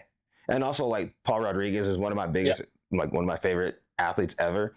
And you never know which way he's skating. He just skates both. And that was, so when I saw JP and then I watched P Rod, I'm like, you have to do everything switch that you can do regular. Yep. You could just tell that he put more into it than Mm-hmm. most. Like every single detail was dialed. Like perfection was perfection with JP, and you couldn't say that for um, a lot of professional snowboarders at the time. It was like he was like, this is not going in a video part unless it's got my stamp of approval, and my stamp of approval is every single detail covered. Right? But It was cool, and you could see that. I kind of think that was the Forum standard too, just from my own experience riding for Forum. Mhm. That's kind of the standard. Like, it's, if it's small, it's not going in there, so you might as well not hit it. If it's not an insane trick or a new trick or a big jump, it's not going in the video. So why waste your time? That's just kind of the standard that's been set for many years. And maybe JP was the first one to set that standard, but it made it tough when I was filming, but it also made it great because you knew they're only going to put in quality. So that's where, like you were talking about the production earlier. I think that's part of why their marketing and their production was so rad, and they were able to like brand the team, is because they had that standard of, like, we're not putting any weak shit in here. All hot, like dope clips, never been done clips, and scary things. You know what I'm saying? So Yeah, and I think I would assume some of that is Dogger as Yeah, well, Mac absolutely. You got to Dog. give Mac Dog his He's got a credit for sure. very, very high Exactly. Exactly. standard. Yep, 100%. That dude is like as thorough as it gets. Like you're talking Mount Rushmore of snowboard cinematography, and he is up there. He There's no might be the question. top dog. I, Mm, I've yeah, never met Mac Dog, never even had a conversation with him, but got nothing but respect for him because obviously he's a legend. But yeah, that dude definitely had a standard that set snowboarding on a different path, like a different trajectory, as far as hmm videos go. So that's rad. Let's jump down to the Forum 8 and the power of the team. So 98, 99, decade in technical difficulties drops. The Forum 8 starts to take shape. Um, Talk to me about what team means to you in snowboarding and how it's evolved, because snowboarding is an individual sport. But it's funny when we talk about these super teams like the Burton 7, the Forum 8, and so on and so on. But what is like teams in snowboarding like mean to you? yeah. For me, a team is a representation of kind of like the brand ethos. It's just the team is the forward facing piece of the brand that tells everybody what the entire thing is all about, is based around. And it's funny because the first snowboard team, the only snowboard team I think of when you talk about like what does a snowboard team mean to you, is the Forum 8. It was like that game changing for me, where they had a look, they had a feel, and they had a vibe. You could tell that even though they were from all different parts of the world, Canada, US, Finland, you could tell that they just got along well together. And that emanated from the brand itself to the customer, which was me at the time. And it was a funny dynamic because, when Forum launched, it was like JP Jeremy, Peter, I knew who they were. But then as I saw more of like Ville Ile Luoma, I was like, shit, maybe that dude's my favorite pro Yeah. snowboarder right now. Like I'm super drawn to him. And then you see clips of Bjorn and you're like, no, maybe it's Bjorn. And then then you see Yoni Malmi and you're like, shit, maybe it's Yoni. Like every single snowboarder on the Forum 8 spoke to me in kind of different ways. And I think the true value of a team is if you can watch like a team video or a video that a bunch of a brand's team riders are in, if they can draw out of you the desire to want to go strap into a snowboard regardless of the time of year and go ride, that right there is like, you can't buy that. Yeah. You know what I Yeah. mean? Like no amount of money is worth pulling that feeling out of fan or a consumer or whatever it may be. Like getting that identification eye to eye with your consumer kind of comes from the team more so than anything else. Yeah, and then like at the bottom of every forum ad, God, it's just marketing 101 at its finest, was the silhouette of all Yeah. 8 of them, and they were all blacked out, right? And it just said forum under it, and they were all doing like some different pose. I remember at a certain point in time, just by the pose, even though they were all blacked out and silhouetted, I could tell you who each Yeah. one was. Just by looking at, that iconic little stamp on every single one of their ads. Like it was executed flawlessly, like the rollout of the Forum 8. And it definitely I think it sent snowboarding in like a completely different direction. Not snowboarding as a whole, but it like created a branch of the trunk from the Yeah. trunk, right? Where a certain subset of snowboarding was going to climb out on this branch while the tree was going to continue to grow. Absolutely. What, in your perspective or in your mind or from your experience, made the Forum 8 different than any other team? A really good question. I had just never seen it presented the way that it was presented with the talent that it was presented with, right? Like if you're going to launch a brand and say we have 8 of the best snowboarders on planet Earth, you better fucking have 8 of the best snowboarders who have ever on planet Facts. Earth. You know what I'm saying? And as people got familiar with all of their riding, you're like, holy shit, they actually did it. Like this team, this is snowboarding's super team. There's no other way to put it. It's snowboarding's dream team. Um, and that's what really struck me. And again, going back to it, it just felt Mhm. like a skate brand. It was highly, heavily influenced by skateboarding. You could tell, but it wasn't like biting skating. They were their own thing. They were just taking inspiration from what skateboarding was doing and had already done, and they're just moving it over to snowboarding. And that's what really stuck out with me is, maybe not knowing it at the time, but being like, damn, they fucking did this perfectly.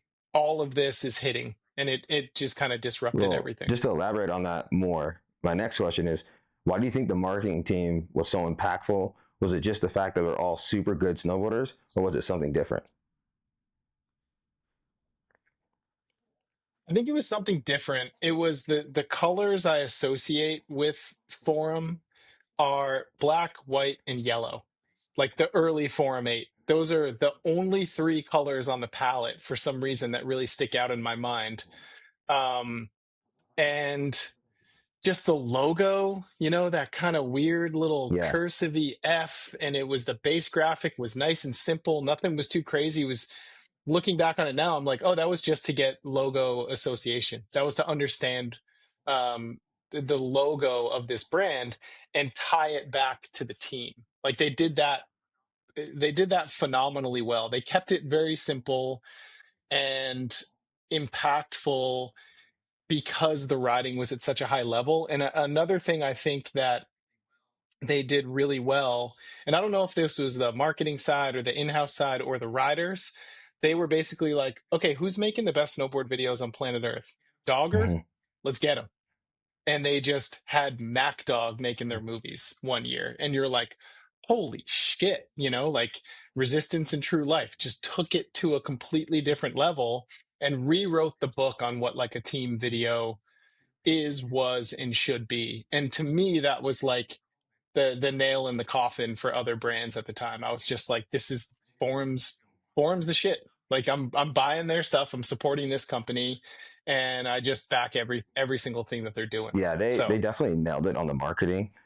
Not just the riders, but the in-house, and it was kind of lightning in the bottle. But also, not only did they have like the best riders and filmer, they also had an all-star team of photographers too. So it was kind of like a full circle like team, you know. yeah, they did. It was, yeah, they definitely did it right. Yep. At this, And then they were coming out with like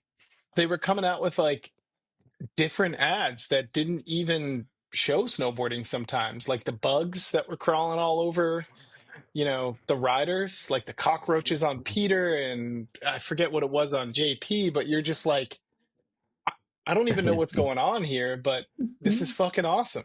This is cool. I already know what this brand's about. I don't necessarily need to see snowboarding action all the time. I need to see a little bit of flavor. And that's also, again, what skateboarding was doing. It didn't always have skateboarding in the ad. It was just something to make you chuckle or laugh or just kind of remember, which I that's still so remember funny to you this said day. that, T-Bird, because my next question was actually going to be talk about the bug ads, which you just did without me even having to say anything. That's so funny. Dude, yeah. That's amazing. Yeah, the bug ads are like, again, vivid memory in my mind of flipping through mags, and you're kind of just flying through right when you pull it out of your mailbox and you're like, wait, what the fuck was that? Go back a couple pages and you're like, just kind of, I didn't even know what to think, but I already knew what Forum was. I knew I liked it, and I was just like, that's fucking awesome. That's really cool. I don't know why, but that's That's really rad. fucking funny and cool. That's so funny that you brought up the bug ad before I even Yeah. got to it. Looking back, what did Forum mean to you, and what do you think its legacy is in snowboarding today? Oh man, what Forum meant to me, it was hands down in my lifelong passion of snowboarding, my love of snowboarding. It's far and away the most influential brand that I've ever seen. The original Forum 8. Um, it just kind of I don't want to say it like drove my life decisions. That's a little bit extreme, but it laid a foundation for me that I could build on top of, in the sense that it made me connect and dig my roots into snowboarding so deep that no one could ever pull them out. And my life choices to kind of continue to stay in the snowboard industry and follow my passion and, make it my job and all this stuff started with Forum. There's no question about that. I don't know if it necessarily informed life decisions, because I just wanted to find a way to stay in snowboarding because I loved it. But my love for snowboarding was heavily rooted in the early Forum days, in the sense that it's just what I connected with. It was my Yeah, umbilical cord in a weird way to this whole culture and that's what so I loved rad. about it. Forum's legacy, I mean, what Forum did, I remember when, the eight started to disband, right? And riders started leaving. And I remember being like, oh man, they're not going to be able to to catch that lightning in a bottle. But they did. They kept it going with yourself and with Blavel and John Jay and Pat Moore and Jake Welch. Like they kept that alive for as long as they could. Um, and because of that, I feel like their legacy is Forum is one of the most important snowboard brands that snowboarding has ever had. And if they had just all of a sudden gone out of business after the Forum 8, I don't think that would necessarily be the case Yeah, so much, right? Like they had to have that chapter 2 and chapter 3 in order to really cement that legacy. But I feel like Forum is the most disruptive brand that snowboarding's ever seen. And it kind of created like some new genres, disciplines, I guess you could call them, of snowboarding. And yeah, they're, if you're looking at the top 5 brands of all time, even though they haven't been in business for, I don't know, 15, 14 years, top 5 brands of snowboarding, I would put yeah, Forum for sure. in there. I totally agree. Okay, next question. What was your favorite or most memorable Forum graphic? Ooh, oh man. If you look around, I've got Peter's personal collection of boards in the studio over here. So part of me wants to say most memorable was the Peter graphic with like the long unicorn The Dick Nose swirly. Pony. Was it the Dick Nose Pony? That was a big one. That's highly memorable. Um, my favorite is just the OG, probably one of my first snowboards ever, the OG JP Walker. With it was just a clean base, and down at the bottom was the iconic Forum F. Like, yeah, I would say that's probably my favorite, just because Mhm. of my personal association with it and looking down on it all the time early in my snowboarding adventure, and like it made me feel like a snowboarder. Most memorable, yeah, probably Dick Nose Pony. That one is Yeah, that one. is definitely up there. When Pat and Blaise were in here, we were talking about, asked them the same question, and nobody said Dick Nose Pony, and then I reminded them, and they were like, "Oh yeah, the Dick Nose Pony." So that's funny that you said that, because that one. And then, do you remember when Peter Line Yep. had the Jimi Hendrix on the top sheet? Mm-hmm. That I one was do. the other one. That one was really sick too. Yeah, that one was dope. I do remember that. The one power that Forum had is the team always traveled and hung out together, and other riders gravitated towards them. What is one memory you have of hanging with the Forum team on a trip, or if you've gone on a trip or just hung out with them? Ooh, that's a really good question. You can say me in Bulgaria if you want. That's fine. I would know. I would say, what was the movie where the premiere was on the beach in Huntington Beach? Was that Vacation? Vacation. Yeah, yeah. Okay. Yeah, I would say, I would assume most of the Forum team was there at that point in time. I think that was the funnest night of partying I've ever had in my entire life. And I remember being at some bar, like the movie played on an That's right. And I remember looking around and being like, holy shit, the entire Forum Snowboards team is here. I'm like, there's Nick Sauve, there's Stevie, there's Pat, there's Jake. Like, it was just everybody. And that was in the era where it started to be like budgets kind of tightening a little bit. So you Hmm. didn't get many opportunities to hang with entire teams, right? Like you wouldn't go hang with brands and the entire team is there. And it was such a just huge undertaking to put on that premiere.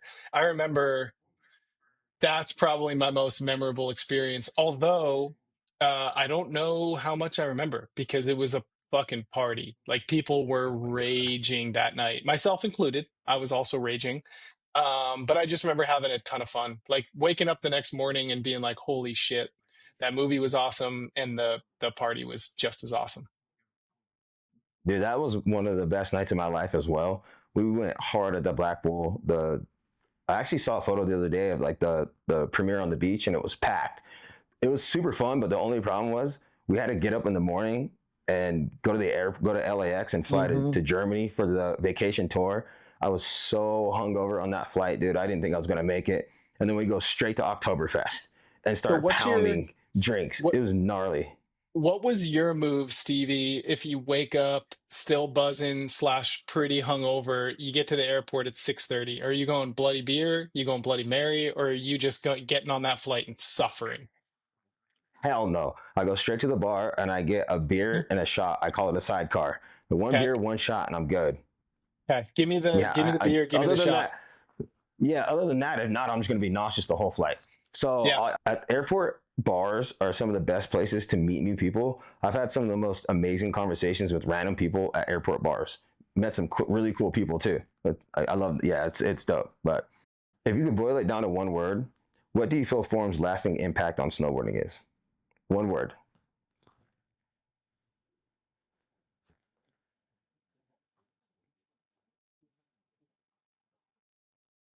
That is a really good question. One word. And I'm a word guy, so I feel like I really have to nail this. Um, I'm gonna go with influence. Yeah, I'm gonna go with That's a really good one. influence. Yep. That's a really good one. Yep. I like that one. Right. That's it's funny you say that. So where do you see the influence of Forum and teams like in today's snowboarding culture? Ooh.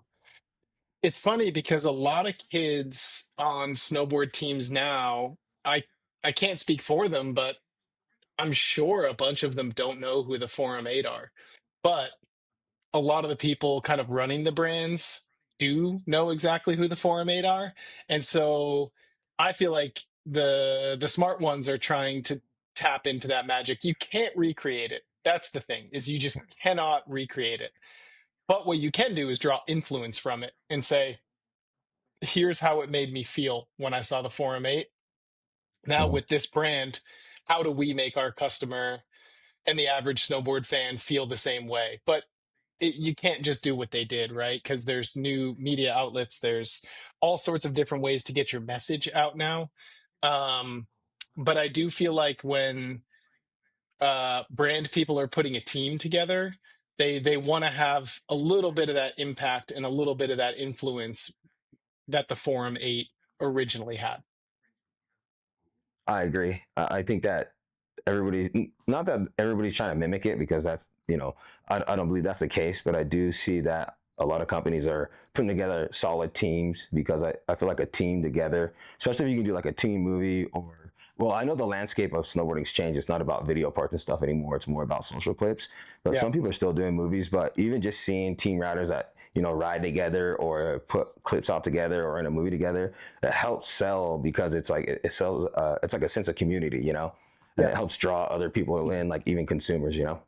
Yeah, I feel like you can tell the difference between um, riders who are really comfortable spending time together when they go snowboarding to other riders who maybe haven't spent a lot of time together, and then you put an edit out of them. I do feel like there's a little bit of a difference Hmm.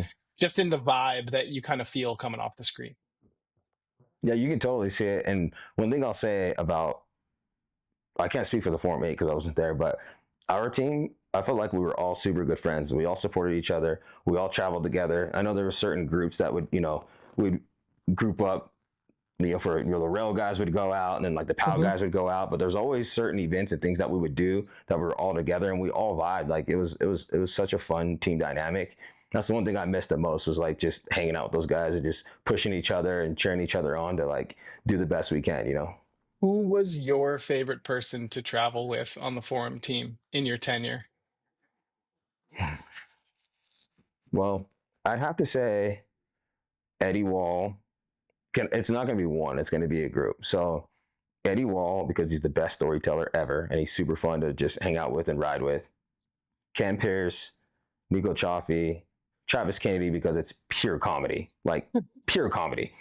Yoni Maloney was always funny because Yoni would always be like, "Oh, let's go get some fucking sushi." That's all he ever wanted to do was go get sushi. But Yoni's funny because like we'll set something up and he'll help like whatever, and then he'll be like, I don't want to hit it, and then we'll be sessioning it. We'll get down to like the last person getting their trick, get ready to pack up, and Yoni be like, oh fuck, I'm gonna go hit this thing. And we're like, what? Now you want to go hit this thing? He used to kill me with that. I was like, Yoni, god damn it, we're getting out of here. But it was always good. We always supported him. But it was just so funny. Like it was just like such a Yoni move. But yeah, Yeah. probably those guys and like Kevin Keller, Austin. We had some really, really fun. I mean, even Peter came on some real trips with us, which was a trip. But Yeah. I liked hanging out with all of them. Laurie, Ika, all those guys. It was always super fun. And what Forum always did well, because we also interacted quite often with the brand, almost more than the riders, right? They always had awesome fucking people working at the brand, Oh like yeah. from Brian Knox and Kevin Keller to Muzzy and Evan Rose. Like they just had like characters, people that you could tell were in it for the right reasons and that were there to have a good time first and to sell snowboards second. You know what I mean? They just Yeah. Yeah. they were a And really, Jared and Nikki. yeah, 100%. They were a very well-rounded company from like in-house to team. I agree. I used to love going down to the SoCal office just to hang out with all those people, all the homies, and at the office, just because it was like, Yeah. everybody's super cool. It was like going and hanging out. It's like a family reunion, going there, see the new stuff, hang out, go to dinner. It was rad, and it was cool because sometimes some of the in-house people would come travel with us on tour. Like Nikki Scoggins was pretty much the tour manager on that when I was 19. It was so funny. She was always like my babysitter. Like, okay, Stevie, when it's time to go, it's time to go. Because I'd always be like the first one in, last one out. Because I would sit there and talk to everybody, and I would like every time I'd go into a premiere, I'd go in fully clothed, and I'd come out with like basically just my damn boxers on. You know what I mean? Because I'd be like, oh yeah, yeah, here, you can have this, you can hear that. And Nikki was like, we gotta go, Stevie. I'm like, all right, cool, let's go, Nikki. And then I'd start walking out, and then she'd turn around and I'd be talking to somebody else. She's like, we gotta go. I was like, sorry, Nikki, I'm going. But yeah, it was fun, man. I loved everybody that worked in house at Forum and all the riders. It was a Yeah. dope dynamic, man. Hell Super yeah. rad. All right, T-Bird, we're getting down to the end of this, but I know you're in the industry still a little bit, but you got bigger projects going on. Tell me about what you have going on in life. Yeah, so right now, I'm full freelance, shooting a lot of photos, still in the snowboard space, but I've been dabbling a little bit outside of snowboarding. I got an opportunity a couple of years back to jump on with the photo team at the Portland Trailblazers. My wife and I and our daughter moved from Salt Lake City to Portland in 2020. Um, and so I've kind of been, as like a little side project, kind of trying to get into a little bit more like mainstream sports photography, which has been a crazy learning process and really fun and really challenging and a little frustrating getting into it at 40 some odd, 43, 42 years old. Because a lot of the kids that are, getting their start kind of where I'm at are like in their 20s. They're so young. Yeah. Uh, but it's been really fun. And like I said, very challenging. It's a completely different workflow and setting than snowboarding, but it's been like filling my cup for sure. That's super rad, man. I'm hyped. When we first chatted a couple weeks ago, and you said you were shooting with the Trailblazers, I was like, damn, that's sick. That's a power move. That's a step up. That's really Yeah, rad, well, man. it's funny because when it comes to that, I'm definitely like very, very low on the ladder, right? It's not as baller as it sounds, but I'm not doing it for the baller aspect. I'm doing it for the challenge. It's just something else, that I kind of have going on the side that pulls me away from snowboarding just enough to focus on a little different area of photography. And in a weird way, I think it kind of enhances my appreciation for the snowboard industry just because it allows me a little bit of a release. Between that and, trying to be the best dad I can be, that those are kind of my two passions outside of snowboarding that really kind of keep me motivated to keep going. That's so dope, man. And yeah, I mean, we all got to start somewhere. The bottom of the totem pole is not necessarily a bad place, because the only place you can go is up. But I love what you just said too about being a father, because I got a 3-year-old and a 5-year-old little girls.